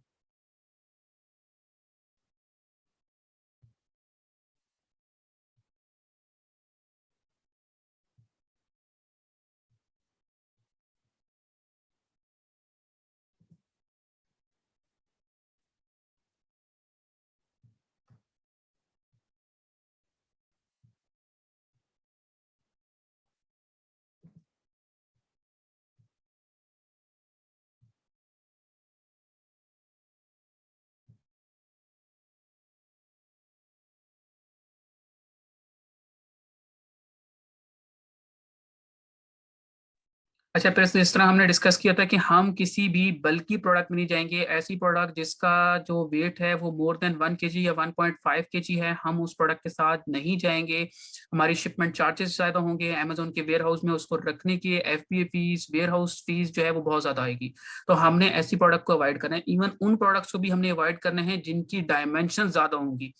ऐसी प्रोडक्ट में हमें नहीं जाना जिनकी डायमेंशन बड़ी होंगी। उसकी रीजन ये है कि उसमें भी अमेजोन की एफबी और रेफरल फीस जो है वो इंक्रीज हो जाती है। बेशक वो आपकी प्रोडक्ट ओवर साइज में ना जाए, स्टैंडर्ड साइज में जा रही हो, लेकिन उसके बावजूद अमेजोन की एफबीए फीस वो ज्यादा होती है उस केस में। ये प्रोडक्ट के साइज का एक स्क्रीनशॉट है, ये बाद में जो है आपको मिल जाएगा। अच्छा, वापस हम आ जाते हैं, प्रोडक्ट रिसर्च का क्राइटेरिया क्या है, हमें अपने सर्च फ्रीक्वेंसी रैंक को किस तरह देखना है, मंथली एवरेज जो हमारा कंपटीटर है वो यूनिट्स कितने सेल कर रहा हो तो कि मेरे लिए उसके साथ जाना पॉसिबल है कि नहीं, फिर वो रेवेन्यू कितना जनरेट कर रहा हो, और मुझे उस प्रोडक्ट को रैंक करने के लिए गिवअवेज कितने करने पड़ रहे हो, यानी ब्लीडिंग कितनी करनी पड़ रही हो। अच्छा, मैं कहता हूं कि जी जिस प्रोडक्ट का search frequency rank less then मेरी प्रोडक्ट का मेन कीवर्ड का, प्रोडक्ट का बेसिकली वहां पे कोई सर्च फ्रीक्वेंसी रैंक नहीं आएगा, आपकी प्रोडक्ट का मेन कीवर्ड का आएगा। फॉर एग्जांपल योगा मैट है तो योगा मैट उसका मेन कीवर्ड है। अगर मैं वाटर बॉटल की बात करूं तो वाटर बॉटल का मुझे सर्च फ्रीक्वेंसी रैंक देखना है, ये बेसिकली वाटर बॉटल हमारी प्रोडक्ट का कीवर्ड है। उसकी बेस पे अगर मैं देखता हूँ कि योगा में जो हमारी वाटर बॉटल है उसके लास्ट 12 मंथ में जो उसका सर्च फ्रीक्वेंसी रैंक है वो 200 to 300 के बिटवीन है, इट्स मीन उसकी डिमांड है। इसी तरह मैं कोई और प्रोडक्ट देखता हूँ जिसके अंदर जो है मुझे नजर आता है कि इसका सर्च फ्रीक्वेंसी रैंक जो है 300 to 350 है, इट्स मीन उसकी डिमांड है, और अगर लास्ट 12 मंथ तक स्टेबल है तो इट्स मीन मैं उसके साथ जा सकता हूँ, मेरे लिए पॉसिबिलिटी है। फिर मैंने उसके रिव्यूज देखने हैं, उसकी रिव्यूज रेटिंग स्कोर देखना है, उसके साथ ये देखना है कि अमेजोन तो नहीं बैठा हुआ मल्टीपल टाइम्स, या कोई और सेलर जो है अपनी ही शॉप बना के डिफरेंट लिस्टिंग मल्टीपल टाइम्स तो नहीं आ गया।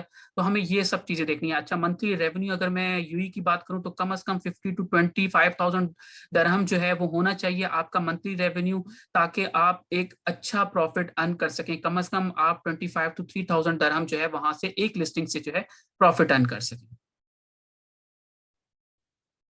अच्छा, फिर कुछ कैटेगरीज हैं, कुछ प्रोडक्ट्स हैं जिनको हम अवॉइड करते हैं। वो प्रोडक्ट जैसे शीशे का ग्लास हो गया, वो ब्रेक हो सकती है, हम नहीं जाएंगे।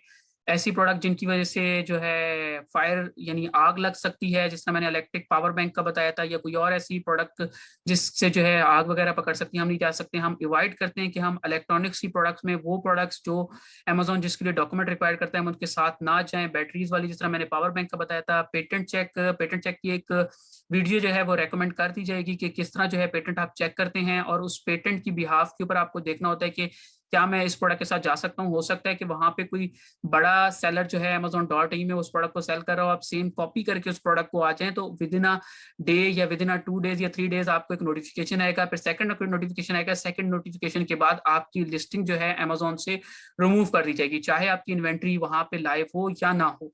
Amazon को इससे गर्ज होगी कि ये इस प्रोडक्ट का किसी और सेलर ने, किसी और ब्रांड ने पेटेंट रजिस्टर करवाया है, तो हमें इस चीज का बहुत ज्यादा ख्याल करना है। जिस तरह डिस्कस हुआ था कि किड्स के लिए जो सेंसिटिव टॉयज होंगे हम उनके साथ नहीं जाएंगे, ओवर साइज वाली प्रोडक्ट के साथ नहीं जाएंगे। वेपन रिलेटेड, फॉर एग्जांपल मैं कहता हूँ कोई गन का कवर है वो हम सेल नहीं कर सकते अमेजोन पे, इसी तरह वेपन से जो भी रिलेटेड प्रोडक्ट होंगी वहां पे हमने नहीं जाना। फिर मल्टीपल वेरिएशंस वाली प्रोडक्ट के साथ नहीं जाना। अब क्या हुआ, हमने योगा मैट को देखा है ना, योगा मैट में डिफरेंट सेलर्स 6, 7, 7, 8 वेरिएशंस बना के बैठे हैं। अगर मैं भी योगा मैट लॉन्च करने चला जाऊंगा, वहां पे भाई स्पेस ही नहीं है, वहां तो कलर वेरिएशंस हैं, उसी कलर की बिहाफ के ऊपर कंपटीशन बहुत ज्यादा है। मुझे ऐसी चीज से अवॉइड करना है जहां पर बहुत ज्यादा मेरे कंपटीटर वेरिएशंस भी क्रिएट करके सेल कर। अच्छा, इसके साथ साथ हाँ, आप लोग जो है जब आपको ये सारा मेथड समझ आ जाएगा, एक दफ़ा आपको अगर मैंने यूट्यूब पे वीडियो अपलोड कर दी, वहां से आप देख लेते हैं कि आपको पता चल जाएगा कि जी प्रोडक्ट का क्राइटेरिया ऑलरेडी हम चीज़ें डिस्कस कर चुके हैं कि क्या क्या चीज़ें हो गई हैं। आप लोगों को अपनी प्रोडक्ट जो है सबमिट करवानी है ताकि आपको अंदाजा हो जाए कि जिस प्रोडक्ट के साथ आपने फ्यूचर में जाना है आप उसके साथ जा भी सकते हैं या नहीं। अच्छा, ये एक एक्सेल की शीट है जो ऑलरेडी जो है रेडी है, प्रोडक्ट अप्रूवल का सिस्टम है, जिसमें आपने जो है फॉर एग्जांपल मैं कहता हूं कि आपने देखा कि आपने अपने कंप्यूटर का एनालिसिस किया कि आपका कंप्यूटर कितने यूनिट सेल करता है, कि मैं कहता हूं कि ठीक है जी, मैंने एनालिसिस किया, उसके बीएसआर, उसका सर्च फ्रीक्वेंसी रैंक देख के मेरा कंप्यूटर जो है वो 500 यूनिट सेल कर रहा है। मैं यहाँ पे टाइप कर देता हूँ कि जी मेरा कंप्यूटर 500 यूनिट सेल कर रहा है। अच्छा, नेक्स्ट स्टेप में आ जाता हूँ, मैं देखता हूँ कि जी सर शीट शो नहीं हो रही है। मुझे 1 मिनट दीजिएगा, मैं दोबारा शेयर कर देता हूँ उसको। जी, आप लोगों को आप मेरी शीट नजर आ रही है? जी सर। अच्छा, बेसिकली ये प्रोडक्ट अप्रूवल सिस्टम है जिसमें हम देखते हैं कि जिस प्रोडक्ट के साथ हम जा रहे हैं या तो आप जो है उसको खुद ही एनालिसिस कर लें, या खुद एनालिसिस नहीं कर सकते तो मुझे सबमिट करवा दें। मैं सिर्फ देख के आपको सिर्फ ये बता सकता हूँ कि जिस प्रोडक्ट के साथ आप जा रहे हैं उसके साथ आपको जाना चाहिए या नहीं जाना चाहिए। ठीक है। अच्छा, मैं देखता हूँ कि जी आप हमने जो क्राइटेरिया सेट किया था, हमने कहा था कि जिस प्रोडक्ट की जो यूनिट्स हैं वो मंथली 400 यूनिट सेल हो रहे हैं तो मैं उसके साथ जा सकता हूँ। तो मैंने देखा अपने कंप्यूटर के टॉप 5 का सेल एनालिसिस किया तो मुझे पता चला कि जी ये तो 500 यूनिट सेल हो रहे हैं, मेरे एवरेज यूनिट जो है मेरे कंप्यूटर के, मैंने वो मेंशन कर दिया। फिर मैंने देखा कि जी हुसैन भाई ने कहा था कि जी 15 to 25 के जो है अगर उसका जो है 1000 में रेवेन्यू जनरेट हो रहा है धर्म के अंदर तो मैं उसके साथ जा सकता हूँ। मैं कहता हूँ ठीक है जी, मैंने एनालिसिस किया है कि जी मेरे कंप्यूटर का जो है रेवेन्यू वो 20,000 है। अच्छा, फिर मैंने मेन कीवर्ड का सर्च वॉल्यूम देखना है, यहाँ पे सर्च वॉल्यूम नहीं है तो हम सर्च फ्रीक्वेंसी रैंक देखेंगे। मैंने कहा कि जी जिस प्रोडक्ट का मैंने सर्च फ्रीक्वेंसी रैंक देखा है वो 288 पे, इट्स मीन कि वहां पर जाना हमारे लिए पॉसिबल है। फिर मुझे यहाँ पे आके पता चला कि जी यहाँ पे थोड़ा इशू है, यहाँ पे जो हमारी प्रोडक्ट की सेल प्राइस है मेरे कंप्यूटर की वो 35 है। अब क्या होगा, यहाँ पे हम जो है इस कलर को जो है येलो कर देंगे ताकि हमें पता हो कि ये जो लाइन है, ये जो हमारी प्रोडक्ट की सेल प्राइस है हमारे क्राइटेरिया से जो है वो बीट नहीं कर रहे। अच्छा, फिर आ जाता है कि लेस देन 200 हमारे जो जिस तरह मैंने डिस्कस किया कि हमें कोशिश करनी है कि ऐसी प्रोडक्ट में जाएं जहां पे हमारे कंप्यूटर की जो रिव्यूज हैं वो लेस देन 200 या लेस देन 150 हो, ताकि मुझे जब उस फ्यूचर में उस रिव्यू स्कोर को, उस रेटिंग स्कोर को चेस करना है तो मैं भी उस रिव्यूज को बिल्ड कर सकूं। मैं कहता हूं कि जी मेरे कंप्यूटर के जो है 150 हैं, ये भी हम सिर्फ एग्जाम्पल दे रहे हैं। फिर एवरेज की बात हुई थी, मैंने कहा था आपकी हमेशा 4.5 से हो अबव हो, लेकिन हमारे कंप्यूटर की अगर 4.3 भी है तो एक्सेप्टेबल है, लेकिन हमें हमेशा अपनी अच्छी रखनी है। फिर जिस तरह बात हुई थी कि अमेजोन ऐसा सेलर जो है मल्टीपल टाइम ना बैठा हो तो हम उस प्रोडक्ट में जा सकते हैं, अगर वो मल्टीपल टाइम बैठा हुआ है तो हम नहीं जा सकते। मैं कहता हूँ कि जी अमेजोन 2 टाइम्स उस प्रोडक्ट में बैठा हुआ है जिसको मैंने हंट किया है, जिसकी मैंने रिसर्च की है। अच्छा, फिर आ जाता है कि टॉप 3 कंपटीटर जो हैं वो एक ही ब्रांड ना हो। मैं कहता हूँ नहीं जी, कोई ऐसा ब्रांड नहीं है, सिंगल एक ही ब्रांड बैठा हुआ है वहां पे, ऐसा नहीं है यहाँ पे 1 डाल दूंगा या 0 डाल दूंगा या मैं नो लिख दूंगा। अच्छा, गूगल का हमें ट्रेंड देखना है कि गूगल के ट्रेंड की बेस के ऊपर, जिस तरह हमने वहां पे देखा था कि एक हमें जो है गूगल ट्रेंड बता रहा था, उसका गूगल का एनालिटिक बता रहा था कि हम इस प्रोडक्ट का जो प्रीवियस ट्रैक रिकॉर्ड है, उसकी सेल्स है, जैसे आप कीवर्ड टाइप करेंगे ना योगा मैट गूगल ट्रेंड के ऊपर जाके, वो आपको बता देगा कि इसकी डिमांड जो है वो कैसी है पूरी वेब के ऊपर जो हमारी गूगल की है। वहां से हमें अंदाजा हो जाएगा कि इस प्रोडक्ट के साथ हमें जाना है या नहीं जाना। आप नीचे जो है स्क्रीनशॉट अटैच कर देंगे, यहाँ पे मेंशन कर देंगे चीजें कि आपका उसका ट्रेंड जो है वो कैसा है। यहाँ पे अगर स्टेबल है तो स्टेबल लिख देंगे, अगर आपको लगेगा स्टेबिलिटी नहीं है, अप एंड डाउन है, तो यहाँ पे अप एंड डाउन लिख देंगे।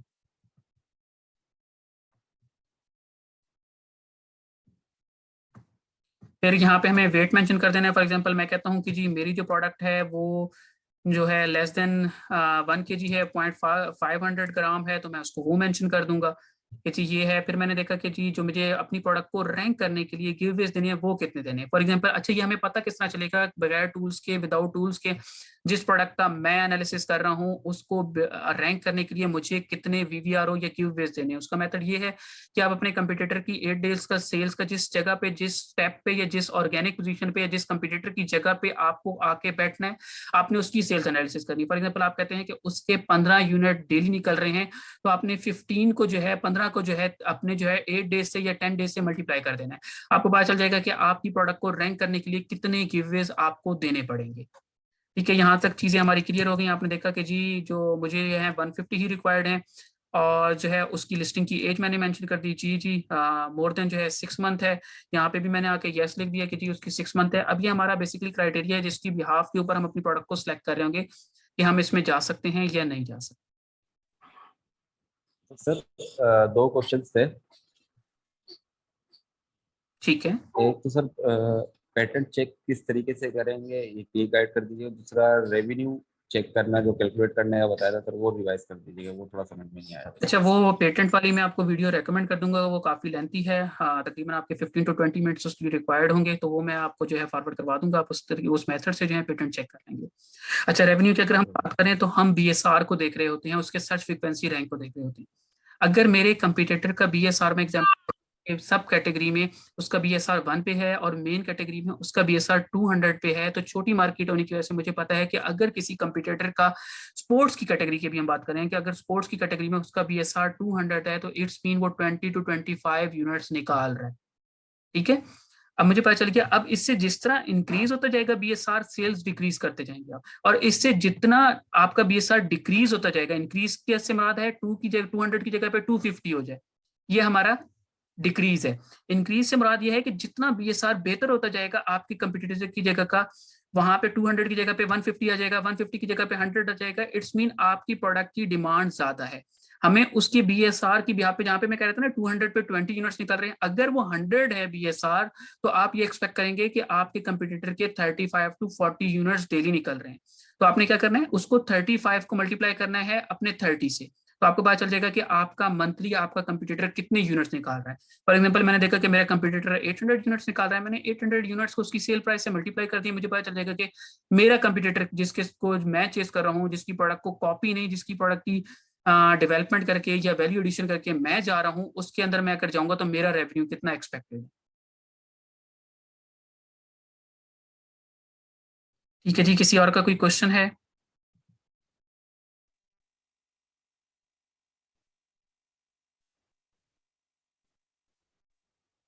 अस्सलाम वालेकुम। जी वालेकुम सलाम। सर ये जो हम आपने क्राइटेरिया बताया है, ये हमने सारा मैनुअली चेक करना है? जैसे आप तो मेरे ख्याल में किसी टूल के थ्रू कर रहे थे, जब आप अप्लाई कर रहे थे तो आपके सामने रिजल्ट्स शो हो रहे थे। देखिए आपको शीट प्रोवाइड कर दी जाएगी जिसमें आपको आपकी प्रोडक्ट कीवर्ड मिल जाएगा। ठीक है, आप जो भी प्रोडक्ट एनालिसिस करेंगे उसी के अंदर आपको कीवर्ड मिल जाएगा, वहां पे रैंक भी मेंशन होगा कि जिस प्रोडक्ट को आपने हंट किया है उसके साथ आप जा सकते हैं, और वहीं से आपको डिसाइड कर लेंगे कि जी हाँ इसमें मेरे लिए जाना सुटेबल है, मेरे लिए प्रॉफिटेबल है। वो शीट के अंदर क्या मतलब सारे प्रोडक्ट्स होंगे? अगर हमने कोई सा भी फॉर एग्जांपल कोई पेन चूज करना है, कोई चीज चूज करनी है, वो सारी चीजें अवेलेबल होंगी? उसमें सारी चीजें होंगी, उसमें मेजोरिटी के टॉप जो मैं ये कहूँगा जो टॉप सेलिंग प्रोडक्ट्स हैं वो सब आ रही हैं। ठीक है। और सर एक चीज आपने लेक्चर में पीपीसी बताया था, और एक चीज आप कह रहे थे ऑर्गेनिक पोजीशन। तो मैं ये कह रही थी, जैसे अगर हम किसी प्रोडक्ट को लिस्टिंग करते हैं तो वो हर एक का पीपीसी करवाना जरूरी होता है, या वैसे भी उसकी कोई पोजीशन हो सकती है, बन सकती है? देखें अमेजोन के सिस्टम में अगर आपकी प्रोडक्ट कोई सेल्स नहीं हो रही है, उस पर कोई रेवेन्यू जनरेट नहीं हो रहा, उसके डेली यूनिट्स नहीं निकल रहे, तो आपकी कोई ऑर्गेनिक पोजीशन नहीं है। तो आपको अपनी प्रोडक्ट को एडवर्टाइज करके अपनी सेल जनरेट करनी होगी, उसकी बेस के ऊपर आपकी प्रोडक्ट रैंक होगी और ऑर्गेनिक पोजीशन मिलेगी। अगर आप कोई खाली लिस्टिंग क्रिएट कर लेते हैं तो उसकी बिहाफ के ऊपर आप प्रोडक्ट आपकी कभी भी सेल नहीं होगी, वो सेलर सेंटर में आपकी इन्वेंट्री में अमेजोन के वेयर हाउस में ही रह जाएगी। ठीक है। जी सर, मैं ये पूछा था सर, ये शीट आप शेयर करेंगे हमारे साथ? नहीं, मे बी ये लेक्चर अपलोड हो जाए यूट्यूब पे तो वहीं से आप लोग जो है शीट को देख सकेंगे, शीट नहीं प्रोवाइड कर सकूंगा। सर अब सर हम कौन जैसे सी शीट प्रोडक्ट, कह रहे हैं आप? यही शीट जिस पे आपने अभी मतलब के पॉइंट्स क्वांटिटी ऐड करके हमें बताया, वही शीट की जी बात जी कर जी रहे हैं? बिल्कुल, जी बिल्कुल। ठीक है। एक और बात सर, जैसे आप बता रहे हैं कि किसी भी चीज का जो है SFR या कुछ भी 200 होना चाहिए, ऐसे ऐसे होना चाहिए। आपको तो ये सारी क्वांटिटीज पता है, मतलब कि इतनी होनी चाहिए या इसका ये होना चाहिए, तो अब हम कैसे किस बेस पे देखेंगे? देखिए, जब आप ये मल्टीपल टाइम्स प्रोडक्ट को हंट करेंगे ना, आपको खुद ही पता चल जाएगा कि सर्च फ्रीक्वेंसी रैंक, जिस तरह मैंने कहा कि अगर वो लेस देन 500 है ना, एग्जांपल दे रहा हूँ, तो आपको पता होना चाहिए हाँ जी। कि चीज जहन में होनी चाहिए कि जितना भी उसका सर्च फ्रीक्वेंसी रैंक, हमें किस तरह पता चलता है। फॉर एग्जांपल मैं अगर यूनिवर्सिटी की बात करते हैं तो हमें किस बिहाफ के ऊपर बैठाया जाता था, जिसकी सबसे ज्यादा अच्छी सीजीपी होती थी वो सबसे आगे बैठा होता था, जिसकी सबसे पीछे गंदी सीजीपी होती थी वो सबसे पीछे बैठा होता था। ऐसे ही है। हाँ जी। इसी तरह हाँ जी। Amazon के सिस्टम में भी जिनकी सेल्स ज्यादा अच्छी होगी उनका सर्च फ्रीक्वेंसी रैंक बहुत कम होगा। जिसका फर्स्ट सर्च फ्रीक्वेंसी रैंक है, इट्स मीन उसकी बहुत ज्यादा डिमांड है। जिसका 2 है उसकी डिमांड उससे, जो हमारा पहला वाला है, उससे थोड़ी सी कम है। इसी तरह जिस तरह डिक्रीज होता जाएगा, हमें सर्च फ्रीक्वेंसी रैंक ही बताएगा कि उसकी सेल्स कितनी है। अगर किसी प्रोडक्ट का सर्च फ्रीक्वेंसी रैंक 200 to 300 के दरमियान आ रहा है तो इट्स मीन उसके कम से कम 25 से 30 यूनिट उसका एक सेलर सेल कर रहा है। ये नहीं है कि सिर्फ जो है डिफरेंट सेलर जो है टोटल जो है 25 यूनिट्स निकाल रहे हैं। इसका मतलब है कि कम से कम एक सेलर जो है वो 25 यूनिट्स निकाल रहा है, तो तब जाके वो 200 to 300 के बिटवीन उसका सर्च फ्रीक्वेंसी रैंक आए। ठीक है। सर अगर हमें कोई प्रोडक्ट अप्रूव करवानी हो तो सर उसके लिए क्या प्रोसीजर होगा? देखिए, शीट आपके साथ शेयर हो जाएगी। आप जब प्रोडक्ट सबमिट करवाएंगे, अगर मुझे लगेगा कि उस प्रोडक्ट में आप जा सकते हैं, आप अपनी चीजें मेंशन कर देंगे, अपना नाम मेंशन कर देंगे, नंबर मेंशन कर देंगे, तो मैं आपको बता दूंगा कि जो है उस प्रोडक्ट में आप जा सकते हैं कि नहीं। Thank you sir. जी जी, वालेकुम सलाम। सर मैंने अभी अमेजोन सेलर सेंट्रल .ae का अकाउंट बनाया था, 2-3 दिन के बाद वो डीएक्टिव कर दिया उन्होंने। कह रहे हैं सेक्शन पे है, वेरिफिकेशन आइडेंटिफिकेशन नहीं हो रही। अब मुझे नहीं समझ में आ रहा कि उन्होंने क्यों डीएक्टिव किया था। अभी तो मैंने कोई लिस्टिंग भी नहीं की थी, ठीक है। तो वो सेक्शन 3 सेक्शन में 3 प्लान का ऑफ एक्शन सेक्शन 3 पे आया था आपका, या अमेजोन ने आपको कोई मेल की है? मेल की है, प्लान ऑफ एक्शन बोला है, अपील बोला है। मैंने अपना बिल जो है वो सबमिट किया था, लेकिन उन्होंने एक्सेप्ट नहीं किया। तो कोई प्रॉपर फॉर्मेट बताएंगे आप कि मैं इसको कैसे एक्टिव करूं? इंडिविजुअल सेलर सेंटर था आपका? जी बिल्कुल, इंडिविजुअल सेलर सेंट्रल था, अभी न्यू था। अभी मैंने लिस्टिंग जीटी एक्सेप्शन की थी, कोई लिस्टिंग डमी वगैरह बस की थी, अभी की भी नहीं थी, तो उन्होंने डीएक्टिवेट कर दिया। आइडेंटिफिकेशन वेरिफिकेशन मांग रहे हैं। ठीक है, वो आप बिल दोबारा सबमिट करवा दें, उनके साथ डिफरेंट आपको केस ओपन करने पड़ेंगे। कोई ना कोई आपकी जो आपने सबमिशन करवाई है ना, उसमें अपने बिल में कुछ ऐसी एडिट सर की तो होगा। प्लान ऑफ एक्शन भी लिखना पड़ेगा, डेफिनेटली आपको अपील। लिखना पड़ेगा। उसके बगैर तो एक्सेप्ट नहीं करेंगे ना। आप उनको बताएंगे कि जी मेरा तो कोई इसमें वो नहीं है, या मैंने कोई चीज मिस्टेक नहीं की, आपकी या आपके जो इस चीज को डील कर रहे हैं, जो टीम डील कर रही है, उनसे कोई मिस्टेक हुई है, मेरे डॉक्यूमेंट्स जो है प्रॉपर हैं, आप सेम डॉक्यूमेंट्स दोबारा सबमिट करवा देंगे। अमेजोन की तरफ से केस ओपन होगा। मे भी हो सकता है कि वो आपका विदिना, खैर अभी Q4 चल रहा है तो Q4 में बहुत ज्यादा तंग करते हैं, वो टाइम ज्यादा लेते हैं, लेकिन Q4 के बाद जो है आपका जो सर्विस सेंटर है वो आपको रिटर्न कर। कब तक होगा? मतलब अब फिर से मैं डॉक्यूमेंट अपलोड करके प्लान ऑफ एक्शन और अपील करूँ? बिल्कुल अपील आप कर देंगी, लेकिन अभी Q4 चल रहा है ना। Q4 में क्या होता है, अमेजोन की जो टीम होती है वो बहुत ज्यादा बिजी होती है, सेल्स की वजह से सेल्स वॉल्यूम जो है वो हाई होती है। वो आपको जनवरी में या फेब में जाके इस केस को प्रॉपरली डील करेंगे। अगर आप अभी एक्सपेक्ट करेंगे बहुत जल्दी में, तो वो बहुत जल्दी आपको उनकी तरफ से रिस्पॉन्स नहीं आएगा।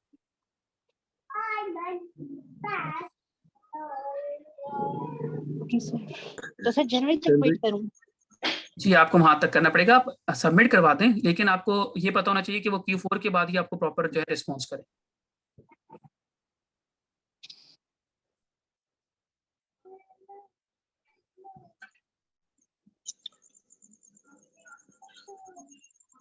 जी चलें। हुसैन भाई। जी वालेकुम सलाम। जी हुसैन भाई, मैं ये पूछना चाह रहा था कि अगर हम इंडिविजुअल अकाउंट है हमारा, एलएलसी नहीं है, तो ये यूएई में हम प्रोडक्ट लॉन्च कर सकते हैं उस पे? बिल्कुल, हम इंडिविजुअल सेलर सेंटर के साथ अपनी प्रोडक्ट को लॉन्च कर सकते हैं। लॉन्च के बाद जो है विदिन अ 6 मंथ हमें अपनी जो है अपने सेलर सेंटर को, अपने बिजनेस को रजिस्टर करवाना होगा। उसके पीछे रीजन ये है कि आफ्टर द 6 मंथ या विदिन अ 4 मंथ 3 मंथ आपको कोई ना कोई कॉपी करने आ जाएगा आपकी प्रोडक्ट को। जब आपको पता चल जाएगा कि आपकी प्रोडक्ट प्रॉफिट में आ गई, उसका रेवेन्यू अच्छा जनरेट हो रहा है, उसके बाकी मामला सब कुछ ठीक है, तो आपको वहीं से अमाउंट लगा के जो आपको अमेजोन से सेलर सेंटर से पे आउट्स मिल रहे होंगे वहां से आपको इंजेक्ट कर देना है अपनी प्रोडक्ट को अपने सेलर सेंटर के ऊपर, ब्रांड बिल्डिंग के लिए, अपने ब्रांड रजिस्ट्रेशन के लिए, ट्रेडमार्क के लिए। मतलब इसमें बिजनेस तो हमारा मुतासिर हो सकता है, अमेज़न की तो कोई रिस्ट्रिक्शन नहीं है इस चीज के ऊपर कि आप मतलब लाजमी इसको प्रूव करवाएं देखिए या LLC बनवाएं जैसे amazon.ae में ना GST तकरीबन बनवाते हैं। 60 to 70, सॉरी शेब मैं आपकी बात काट रहा हूँ, रियली अपोलोजाइज फॉर दैट। अच्छा, हमारा जो है amazon.ae में तकरीबन 60 to 70% जो है सेलर वो इंडिविजुअल सेलर सेंटर से सेल कर रहा है बगैर ब्रांड रजिस्ट्रेशन से। मेजोरिटी जो है वो यूके से या यूएस से लैंड हुई हुई है, ठीक है। तो हम वहां पर जब इंडिविजुअली जाएंगे तो वहां amazon.ae बहुत नॉर्मल केस होगा, हम आसानी से जा सकते हैं। हम अपनी सिक्योरिटी के लिए ब्रांड रजिस्टर करवाते हैं, ट्रेडमार्क करवाते हैं, उनको इससे कोई इशू नहीं होगा। चलो ठीक हो गया भाई, ठीक हो गया, बस यही कंफर्म करना था। ठीक है, किसी का कोई और क्वेश्चन? जी सर। सर आपने SFR के बारे में बताया था। जी तैमूर। सर वो हम किस तरह चेक करेंगे, क्योंकि हमारे पास तो अभी अकाउंट भी नहीं है ना। आप तो कह रहे थे ना वो CMS होगा, वो अगर काइंडली थोड़ा बता दें तो हम अकाउंट क्रिएशन कर देंगे।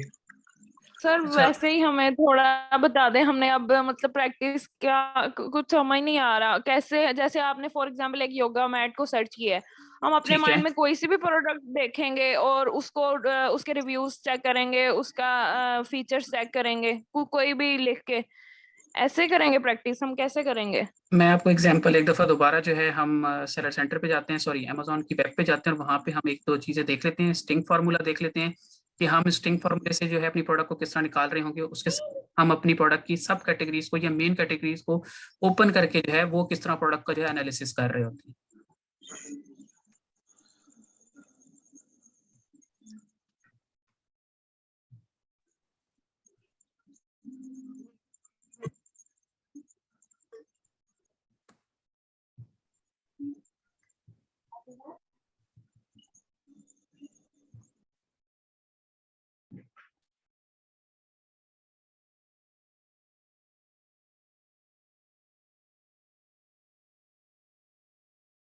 आप लोगों को मेरी स्क्रीन नजर आ रही है? Yes sir. जी सर। अच्छा, हम क्या करते हैं कि पहले माइनस टाइप करते हैं। माइनस टाइप करने के बाद कुछ भी डिजिट्स जो हैं, कीवर्ड जो हैं, अल्फाबेट हम टाइप कर देते हैं। तकरीबन आपके कम से कम 8 to 10 होने चाहिए। जैसे ही हम टाइप करेंगे तो डिफरेंट प्रोडक्ट जो हैं हमारे पास फ्रंट पे आ जाएगी। अब जो प्रोडक्ट हमें लगेगा ना कि जी इस प्रोडक्ट के साथ मुझे लग रहा है कि इसको बेस्ट सेलर मिला हुआ है या इसके साथ जो है रिव्यूज बिल्ड है, मैं देखता हूँ कि ये एक नई प्रोडक्ट है, ठीक है, मैं इसको ओपन कर लेता हूँ। अब क्या हमने स्टिंग फार्मूला यूज किया है, स्टिंग फार्मूले में हमें पता चलता है कि जी हमें नई नई प्रोडक्ट हमारे सामने आती है। मेरे सामने एक प्रोडक्ट आई, मैंने इसको ओपन कर लिया। अब मैंने देखा कि इसकी मुझे सेल्स देखनी है। वही बात जो मैंने आपको बार बार बताई है कि मुझे उसके जो है हमेशा ही उसके मेन कीवर्ड या उसकी प्रोडक्ट का BSR देखना है। यहाँ पे मेन कैटेगरी में जो इसका BSR है वो 969 है। इट्स मीन इसकी कुछ ना कुछ डिमांड है इस प्रोडक्ट की। अब मैंने इसका, अगर मुझे इसका कीवर्ड चाहिए तो मैं क्या करूंगा, मैं इसके एसन को कॉपी करके इसको वहां पर अपनी वेब के अंदर ले जाऊंगा। आपके पास वेब नहीं होगी, यानी अमेजोन का सेलर सेंटर नहीं होगा ब्रांड एनालिटिक, आप क्या करेंगे, इसके टाइटल से देखेंगे कि इसका मेन कीवर्ड क्या है। ठीक है, आपको टाइटल से पता चल जाएगा इसका मेन कीवर्ड जो क्या है। फॉर एग्जांपल ये कोई फॉर्म है और वो शीट्स में है, तो हम क्या करेंगे, इस कीवर्ड को जो है अपनी जो हमारे पास पूरी डेटा होगा, हमारे पास जो आपको शीट की सूरत में मिलेगा जिसके अंदर पूरा जो है आपका एक एक कीवर्ड मेंशन होगा, वहां पे हम इस कीवर्ड को मेंशन करेंगे कि क्या ये कीवर्ड वहां पे मौजूद है। और जो क्राइटेरिया हमने बताया था या मैंने एक्सप्लेन किया था कि वो मिनिमम 200 to 500 के बिटवीन होना चाहिए, तो क्या इसका जो मेन कीवर्ड है वहां पे आ रहा है। अगर आ रहा है तो आपके पास पॉसिबिलिटी है उस प्रोडक्ट में जा सकते हैं। फिर दोबारा हम स्टिंग फार्मूले पे आ जाते हैं। स्टिंग फार्मूले पे आने के बाद फिर मैं दोबारा देखता हूँ कोई और प्रोडक्ट मुझे नजर आ जाएगी जिसमें मुझे लगेगा अब ये एक और प्रोडक्ट आ रही है जिसमें मुझे लगता है कि जी शायद हो सकता है कि मैं इस प्रोडक्ट में जा सकूं क्योंकि रिव्यूज कम है, नया सेलर है, वो आके मैं उसका BSR देखूंगा, फिर मैं उसके कंपटीटर का BSR देखूंगा। मुझे पता चला कि जी मेरे जो ये नए सेलर हैं इनका जो BSR है वो 6000 है, मैं थोड़ा सा और नीचे आ जाता हूँ, मैं कहता हूँ कि जी मुझे तो ऑफिस की पूरी कैटेगरी में जाना है, उसकी मेन कैटेगरी में जाके देखूंगा। अब मैं यहाँ पे आ जाता हूँ, यहाँ पे मुझे डिफरेंट प्रोडक्ट्स नजर आएंगे, मुझे कोई सर्च करने की जरूरत ही नहीं पड़ेगी। यहाँ पे मुझे कोई प्रोडक्ट नजर आती है, नजर आने के बाद मैं ये देखता हूँ कि उसके रिव्यू स्कोर कितना है, उसमें ब्रांड डोमिनेंसी वाली चीज जो हमने डिस्कस की है, उसकी एवरेज सेलिंग प्राइस, वहां से हम सब कुछ निकालने के बाद हम देखेंगे कि क्या हम उस प्रोडक्ट में जा सकते हैं या नहीं जा सकते। यहाँ से हमें एक चीज पता चल गई कि हमने स्टिंग फार्मूला किस तरह यूज करना है, फिर हमने अपनी मेन कैटेगरी को यूज करते हुए किस तरह प्रोडक्ट को देखना है। एक स्टिंग फार्मूले से ये हमें पता चला कि मेन कैटेगरी में जाना है, किस तरह जाना है, फिर हमने देखना है कि हमने सब कैटेगरीज में किस तरह जाना है। अब हो सकता है कि आपकी प्रोडक्ट जो है 100 तक जो है आपकी मेन कैटेगरी में आपको प्रोडक्ट्स नजर आती हैं, 100 के बाद आपको कोई भी प्रोडक्ट जो है मेन कैटेगरी में नजर नहीं आएगी। उसके लिए हम क्या करते हैं कि जी हम उसकी जो सब कैटेगरी, अब यहाँ पे 3 जो है, सॉरी 2 जो है, आप इस प्रोडक्ट की 2 सब कैटेगरी जो है ऑलरेडी अमेजोन ने मेंशन की हुई है। मैं इसकी सब कैटेगरी ओपन कर लेता हूँ, मैं देखता हूँ कि जी सब कैटेगरी में ये क्या क्या सेल हो रहा है। मैंने आके देखा कि जी ये कोई और प्रोडक्ट है, कोई नोट के जो है पैड्स हैं वो सेल हो रहे हैं। मैंने आकर देखा ठीक है जी यहाँ पे वो सेल हो रहे हैं, ये कितने यूनिट्स निकाल रहे हैं, 2000 इसका बीएसआर है। जिस तरह हमने डिसाइड किया था कि हमने उस प्रोडक्ट में जाना है जिसका बीएसआर जो है वो कम से कम 200 to 500 के बिटवीन, या 200 to 600 के बिटवीन जो है उसका बीएसआर टॉप 5 कंपटीटर्स का, टॉप 10 कंपटीटर्स का लैंड हो रहा हो। फिर मैंने क्या करना है, इस प्रोडक्ट को देख लिया कि जी इसका कीवर्ड क्या है, टाइटल से हमें पता चल जाता है कि हमारे प्रोडक्ट का कीवर्ड क्या है। ठीक है, ट्रांसपेरेंट जो है, ये कोई नोट की जो है एड्स हैं जो उसके ऊपर जो है हमारे किसी भी प्रोडक्ट के ऊपर जो है चिप्स होते होंगे, या आपके जो है किसी डिफरेंट जो है टाइपिंग के लिए, या आप कोई किसी ऑफिस में, जब किसी ऑफिस में बैठे होते हैं तो आपने किसी को जो है कुछ लिख के भेजना होता है, तो इसके ऊपर आप लिख के भेज रहे होते हैं, अपनी फाइल्स के ऊपर इसको जो है चिप्सा करके जो है चीजें मेंशन कर रहे होते हैं। इस तरह आप जो है डिफरेंट प्रोडक्ट्स निकाल सकते हैं मेन कैटेगरी से, सब कैटेगरी से, स्टिंग फार्मूले को यूज करते हुए। ये चीज आप लोगों को समझ आ गई है?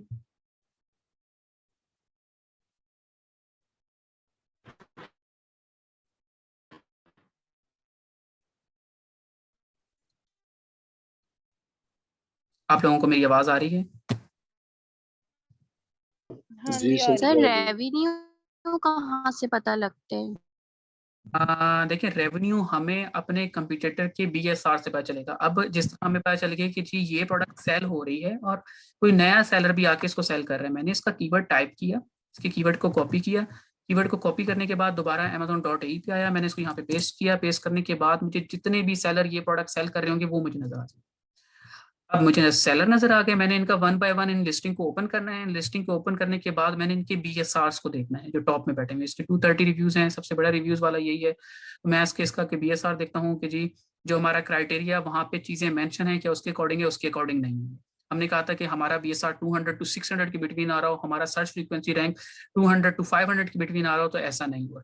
मैंने इसका कीवर्ड, हमें पता चल गया कि इसका जो है ट्रांसपेरेंट जो है नोट पैड जो है इसका मेन कीवर्ड है। मुझे अपनी शीट्स के अंदर उस कीवर्ड को सर्च करना है, क्या ये कीवर्ड वहां पे मौजूद है कि नहीं। ठीक है, फिर हम क्या करते हैं, अपनी कोई भी प्रोडक्ट, जो स्पोर्ट्स की कैटेगरी बहुत बड़ी है, हमने स्पोर्ट्स की कैटेगरी आए, स्पोर्ट्स की कैटेगरी में आने के बाद मैं इसी मैट को उठा लेता हूँ, और इस मैट को उठाने के बाद अब इसका क्या होगा, इसकी एक मेन कैटेगरी होगी, मेन कैटेगरी के साथ साथ अमेजोन ने इसको 1 या 2 जो है वो सब कैटेगरी अलॉट की है। और कभी कभी ऐसा होता है कि अमेजोन आपको 3 से 4 भी कैटेगरी, अगर आपकी प्रोडक्ट बहुत ज्यादा सेल हो रही है तो वो 3-4 कैटेगरी इसको अलाउ कर देते हैं।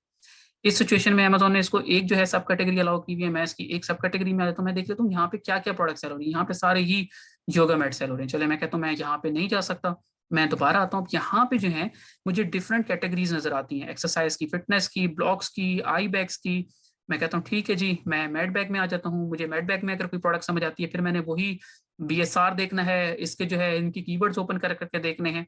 चलें जी, मुझे पता चला कि ये भी मेरे योगा मैट के बैग्स हैं। शायद मुझे अगर लगा, नजर आया कि मैं इस प्रोडक्ट में जा सकता हूँ, बल्कि नहीं है, रिव्यूज कम है, सेल प्राइस जो हमने ऑलरेडी डिसाइड की हुई है उतनी है, तो फिर हम जो है इस प्रोडक्ट में जा सकते हैं। अच्छा, फिर हम आ जाते हैं एक और उसमें सब कैटेगरी में। यहाँ हम एक प्रोडक्ट की मेन कैटेगरी में आए। मेन कैटेगरी में आने के बाद हम उसकी सब कैटेगरीज में लैंड हो रहे हैं, ये देखने के लिए कि उनके रिव्यूज कितने हैं, उनकी सेल्स कितनी है। अब जैसा मैंने कहा था कि आपकी प्रोडक्ट का जो वेट है वो हमेशा मोर लेस देन 1.5 kg या लेस देन 1 kg इतना होना चाहिए। ठीक है, उतना होगा तो हमारे जो शिपमेंट वगैरह हैं वो कम होगी। अगर ये ब्लॉक है तो इसका वेट जो है वो कम से कम 1 kg या 1 kg से ज्यादा होगा, तो हम इसके साथ नहीं जा सकते। इसी तरह फिर हम एक और उसमें आ जाते हैं, हम एक्सरसाइज के डिफरेंट कैटेगरीज में आ जाते हैं। यहाँ पे हम आकर देखते हैं कि क्या क्या सेल हो रहा है। यहाँ पे अगर हमें ऐसी कोई प्रोडक्ट समझ आती है तो हम उसके साथ चले जाते हैं। अच्छा, हमने ये देखा कि ये भी कोई प्रोडक्ट है, इस प्रोडक्ट की हम सेल्स आके देख लेते हैं। 55 रिव्यूज हैं, कोई नया सेलर जो है इस प्रोडक्ट को आके सेल कर रहा है। उसके ऊपर मैं उसका कीवर्ड पकड़ लूंगा कि इसका कीवर्ड क्या है। इसको पढ़ने के बाद मुझे पता चल जाएगा कि मेरे पास जो शीट है उसमें आ रहा है कि नहीं। जिस तरह मैंने कहा था कि अगर 200 to 600 की बिट्स मीन होगा तो इट्स मीन उस प्रोडक्ट के साथ मैं जा सकता हूँ। यहाँ पे 55 रिव्यूज हैं, इन रिव्यूज को हम चेस कर सकते हैं, ठीक है, कोई इश्यू नहीं है, हम रिव्यूज बिल्ड कर सकते हैं। इसका BSR बता रहा है कि इस प्रोडक्ट की डिमांड है। अच्छा, फिर मैंने क्या कहा था कि हमारी जो सेल प्राइस है, हमारे प्रोडक्ट की फ्रंट पे जो सेल प्राइस है वो ज्यादा होनी चाहिए, ताकि हमारे पास PPC को एड्स रन करने के लिए एक प्ले रूम मिल जाए। हमने देखा जी इसकी जो सेल प्राइस 26.68 है, इट्स मीन कि मैं अगर इस प्रोडक्ट में जाऊंगा तो कल को प्राइस वॉर आती तो मेरे लिए बचना बहुत मुश्किल होगा, ठीक है। फिर इसी तरह हमने उसका ये भी देखना है कि इसमें कोई ब्रांड तो मल्टीपल टाइम्स नहीं बैठा हुआ। ये चीजें समझ आ गई यहाँ तक। अब मेरे ख्याल से आप लोगों के लिए बहुत आसान हो जाएगा प्रोडक्ट को हंट करना, उसकी सब कैटेगरी में जाके, मेन कैटेगरी में जाके उन प्रोडक्ट्स को निकालना। अच्छा, ये अभी हम सिर्फ स्पोर्ट्स की डिस्कस कर रहे हैं, हम स्टिंग के फार्मूले को यूज करते हुए इसी तरह हम होम एंड किचन में जा सकते हैं, पेट की कैटेगरी में जा सकते हैं, इलेक्ट्रॉनिक्स की कुछ ऐसी प्रोडक्ट्स हैं जिनमें हम जा सकते हैं। अगर मैं कहता हूँ कि ठीक है जी, मेरे जहन में पावर बैंक आ रहा है, मैं जाके पावर बैंक टाइप कर देता हूँ और पावर बैंक टाइप करने के बाद मैं देखता हूँ कि उसकी, मैं बेसिकली पावर बैंक के लिए नहीं जा रहा, मैं उसकी सब कैटेगरी के अंदर डिफरेंट प्रोडक्ट्स को वॉच करने जा रहा हूँ कि उनकी सेल्स कहती है। मैंने इसके ऊपर क्लिक किया,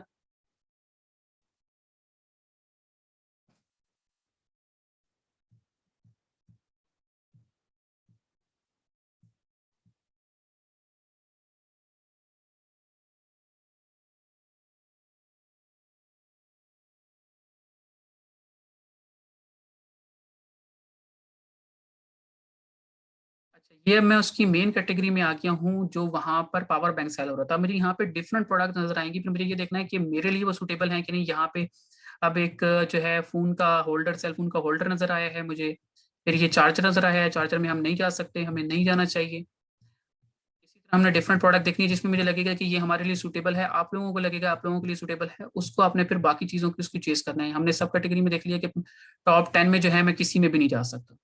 यहाँ तक हमारी चीजें हो गई क्लियर। अब हम आ जाते हैं इनकी सब कैटेगरी के अंदर। क्या सब कैटेगरी के अंदर कोई चांसेस हैं मेरे लिए जाने के लिए कि ये तो वो सारे आ गए जिनमें मैं नहीं जा सकता। मैं एसेसरीज में आ जाता हूँ। एसेसरीज में ऐसी प्रोडक्ट हो सकता है मोबाइल की कोई जो है कवर्स हों या उसकी कोई और चीज़ हो। एसेसरीज में आने के बाद मैं कहता हूँ कि जी मैंने जो है डेकोरेशन वाली साइड पे जाना है, और वो मुझे बता देते हैं कि ये कोई प्रोडक्ट हैं जो वहाँ पे सेल हो रही हैं इस कैटेगरी में। मैं आके ओपन करता हूँ और मैं देखता हूँ कि जी ये कोई प्रोडक्ट है, क्या मैं इसके साथ जा सकता हूँ। मैं आके इसके BSR को देखूंगा। जिस तरह मैंने आपको बताया था, मैंने देखा कि इसका जो है BSR को मोर देन 1000 है, इट्स मीन के हमारे क्राइटेरिया में जो है फॉल नहीं हो रहा। हो सकता है ये फॉल नहीं हो रहा, जो और बैठे हुए हों हमारे कंपटीटर जो हैं टॉप में वो सेल कर रहे हैं, हमने इसके यहाँ से मेन कीवर्ड निकाल लेना। ये सारा मेथड जो है हमें जो हमें प्रोडक्ट है हंटिंग में बहुत ज्यादा जो है वो आसानी करेगा। यहाँ सर क्या कहीं सर थोड़ा ये बता दें कि हम किस फ्लो में जाएंगे कि हमें दोबारा, जिस तरह आपने बताया था ना कि प्राइस इतनी हो, मतलब 50 to 70 दिरहम आपने बताई थी, तो एक तो प्राइस वाला मतलब आ गया फिल्टर। सबसे पहले हम प्राइस वाला फिल्टर लग जाएंगे। इस तरह वो थोड़ा फ्लो बता दें कि हम पहले पहले किस तरह से जाएंगे कि हमें, हमारे लिए हेडेक ना हो कि हम दोबारा वापस आके मतलब फिल्टर का थोड़ा बता दें काइंड से। Thank you. देखिए, अगर मैं फिल्टर की बात करूं, क्योंकि यहाँ पे हमारे पास टूल्स नहीं हैं तो हम यहाँ पे फिल्टर लगा नहीं सकते। चाहे हम 5 स्टार 4 स्टार इन चीज़ों को कर सकते हैं। हम अमेजोन की वेब पे ही जाके वहाँ पे प्राइस मेंशन कर सकते हैं कि मुझे जो प्रोडक्ट दिखाएं वो इस प्राइस के बिटवीन दिखाएं। ये जरूर कर सकते हैं, लेकिन प्रॉपर फिल्टर नहीं लगा सकते क्योंकि यहाँ पर हमारे पास टूल्स नहीं है। हमें इसी तरह मैनुअल ही अपनी प्रोडक्ट की, अपने जो हमारा क्या कहते हैं amazon.e है, वहाँ की वेब पे जाके हमें अपने प्रोडक्ट के सब कैटेगरी और मेन कैटेगरी से जो है प्रोडक्ट निकालनी होगी और उनको फिर मैनुअल वॉच करना पड़ेगा। सर मैं मैनुअल ही की बात कर रहा हूँ कि मैनुअली हम मतलब किस फ्लो में जाएंगे कि हमारे लिए मतलब दोबारा, अब जिस तरह लेट से मैंने एक प्रोडक्ट मेरे क्राइटेरिया भी पूरी उतरी है, लेकिन बाद में मैंने चेक किया है कि वो उसकी तो प्राइस ही मतलब मैच नहीं हुई, बाकी सारा क्राइटेरिया मैच हो रहा है। तो मैं ये ठीक कह है। रहा था कि मतलब तो किस तरह मैनुअली हम लेके चलेंगे कि हम मतलब फिल्टर लगाते जाएंगे। जिस तरह एक प्राइस हमने मैनुअली चेक की, फिर आगे चीजें मैनुअली चेक की, कि हमें दोबारा रिवर्स मतलब ना आना पड़े। सर ये मैं पूछ रहा था। सर देखें, ये मेरे ख्याल में इनके कहने का मतलब ये है कि हमें एक पेज दे दें क्राइटेरिया का। ये क्राइटेरिया का जो पेज है वो आपको शेयर हो जाएगा, जो मैंने वैसे ही आपके लिए ये पेज आप लोगों के लिए ही बनाया है और ये आपको ग्रुप में ही शेयर हो जाएगा। तो उसमें आप चीज़ें मेंशन करते जाएंगे, फिर आपको पता चल जाएगा कि इस प्रोडक्ट के साथ आपके लिए जाना सूटेबल है या नहीं।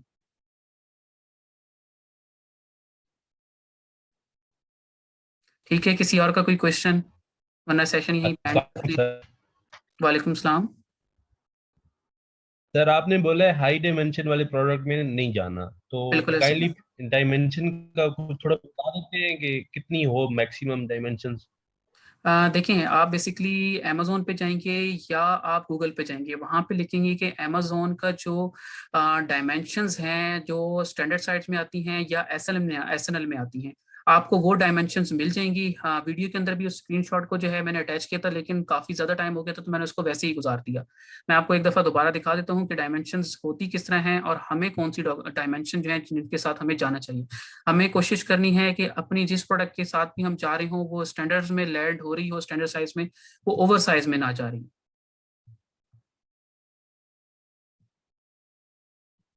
आप लोगों को मेरी स्क्रीन नजर आ रही है? ये सर नजर आ रही।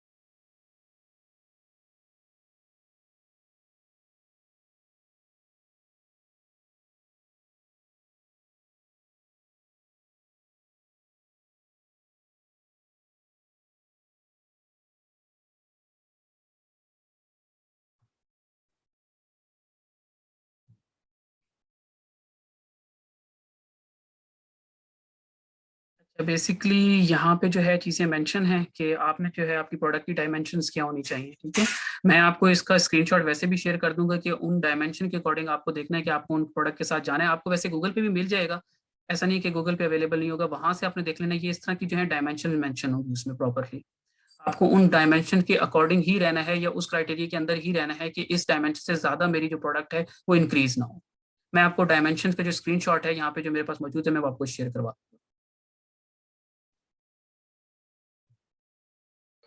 Thank you sir. ठीक है, सेशन यहाँ पे एंड करते हैं। मेरे ख्याल से सबके माशाल्लाह से क्वेश्चन हो चुके हैं। एक्सक्यूज मी सर, एक्सक्यूज जी मी जी। सर वो बीएसआर की कैटेगरी और सब कैटेगरी का फिर से समझाने में अगर कंफ्यूज हो रही है कैटेगरी और सब कैटेगरी का कि कितनी कौन सी देखिए, ज्यादा मैं आपको बताता हूँ कि सब कैटेगरी वो होती है आपकी प्रोडक्ट की जो, फॉर एग्जांपल मैं योगा मैट में गया था ना, योगा मैट की जो स्पोर्ट्स है वो मेन कैटेगरी है। ठीक है, अगर मैं बात करूं कि मैं स्पोर्ट्स से नीचे आ जाता हूं, उसकी योगा मैट के साथ एक और अमेजोन ने कैटेगरी बनाई हुई थी योगा मैट, सिर्फ सिर्फ योगा मैट्स, वो उसकी सब कैटेगरी थी। इसी तरह हम एक और प्रोडक्ट में गए थे, मेरे ख्याल से वो था कोई ट्रांसपेरेंट जो है पैड्स थे। सर? बीएसआर बेस्ट हाँ, सेलिंग रैंक। आपकी आपके वहीं पे बीएसआर मेंशन होता है। आपकी मेन कैटेगरी का बीएसआर की बात करूं तो वो 200 टू 600 के बिटवीन होना चाहिए मेन कैटेगरी का। अगर मैं सब कैटेगरी की बात करूं तो सब कैटेगरी का हम बीएसआर को वॉच ही नहीं करते, क्योंकि हो सकता है वो सब कैटेगरी जो है वो नई नई आई हो, प्रोडक्ट नई नई आई हो, उसकी वजह से उसका जो बीएसआर इतना अच्छा ना हो। ठीक है, बहुत अच्छा बहुत हाई होगा लेकिन वहां पे हाई होने के बावजूद उसकी मेन कैटेगरी में सेल्स ही नहीं होगी, यानी उस प्रोडक्ट की उतनी डिमांड ही नहीं होगी, तो हम उसमें नहीं जा सकते। मैं मतलब आपको कि दोबारा आए स्क्रीन पे होने ले आया हूँ। चाहिए। मैं आपको एक दफा दोबारा स्क्रीन पे यही चीज समझाने के लिए ले आया हूँ कि बीएसआर होता क्या है, सब कैटेगरी का और मेन कैटेगरी हमारा है मेन कैटेगरी का बीएसआर। ठीक है, तो आपको पहली लाइन नजर आ रही है, पहली लाइन जब भी आपको नजर आएगी वो आपकी मेन कैटेगरी का बीएसआर होगा। उसके नीचे चाहे एक लाइन हो, दो लाइंस हो, तीन लाइंस हो, वो आपकी सब कैटेगरी पे आपका बीएसआर कंसिडर होगा। आपको हमेशा जब अपनी प्रोडक्ट को वॉच कर, अपनी प्रोडक्ट को मेन कैटेगरी के बीएसआर में वॉच करें। आपकी प्रोडक्ट कम से कम 200 टू 600 या 300 टू 600 के बिटवीन आ रही हो, वो मेन कैटेगरी में आ रही। ठीक है, अब चीज समझ आ गई आपको? जी सर, तो मतलब ज्यादा होना चाहिए बीएसआर। नहीं, बीएसआर आपको मैंने बताया जिस तरह सीजीपी के हिसाब होता है ना, आप किसी यूनिवर्सिटी में हो तो जितना सीजीपी आपका बढ़ेगा तो आप फर्स्ट रैंक पे जाएंगे। इसी तरह यहाँ पे होता है जितनी आपकी सेल्स वॉल्यूम ज्यादा होगी उतना बीएसआर कम होगा। आपका अगर फर्स्ट बीएसआर है आपकी मेन कैटेगरी का, इट्स मीन कि उस पूरी मार्केट में उस कैटेगरी में आप सबसे बड़े सेलर हैं। अगर आपका बीएसआर 1 की जगह पे 2 है, उससे पहले आपसे पहले एक और सेलर है टॉप में, उसके बाद आप उस जो पूरी कैटेगरी है उसमें सबसे बड़े सेलर।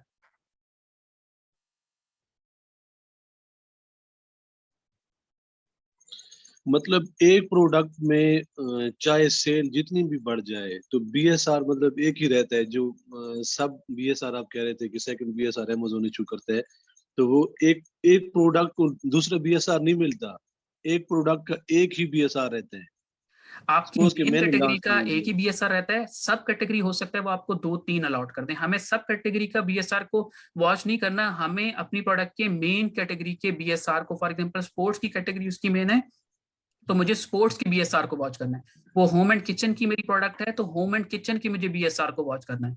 अगर नहीं हुसैन भाई, पेट कैटेगरी की है तो उसके मेन के बीएसआर को वॉच करना है। नहीं सॉरी हुसैन भाई, इसी बात की समझ नहीं आ रही अब, वो सब कैटेगरी में कैसे हमें लॉन्च करेगा? हम सपोज कि आप कह रहे थे कि वाटर बोतल है हमारे पास, ठीक तो है, एक ही प्रोडक्ट है हमारी, तो वो ठीक है। सब कैटेगरी में फिर कैसे होगी?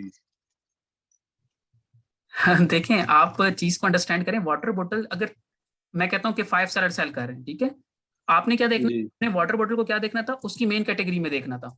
आपको पता चला कि जी मेन कैटेगरी में जो है वहां पर जो इसका बीएसआर है वो बहुत अच्छा है,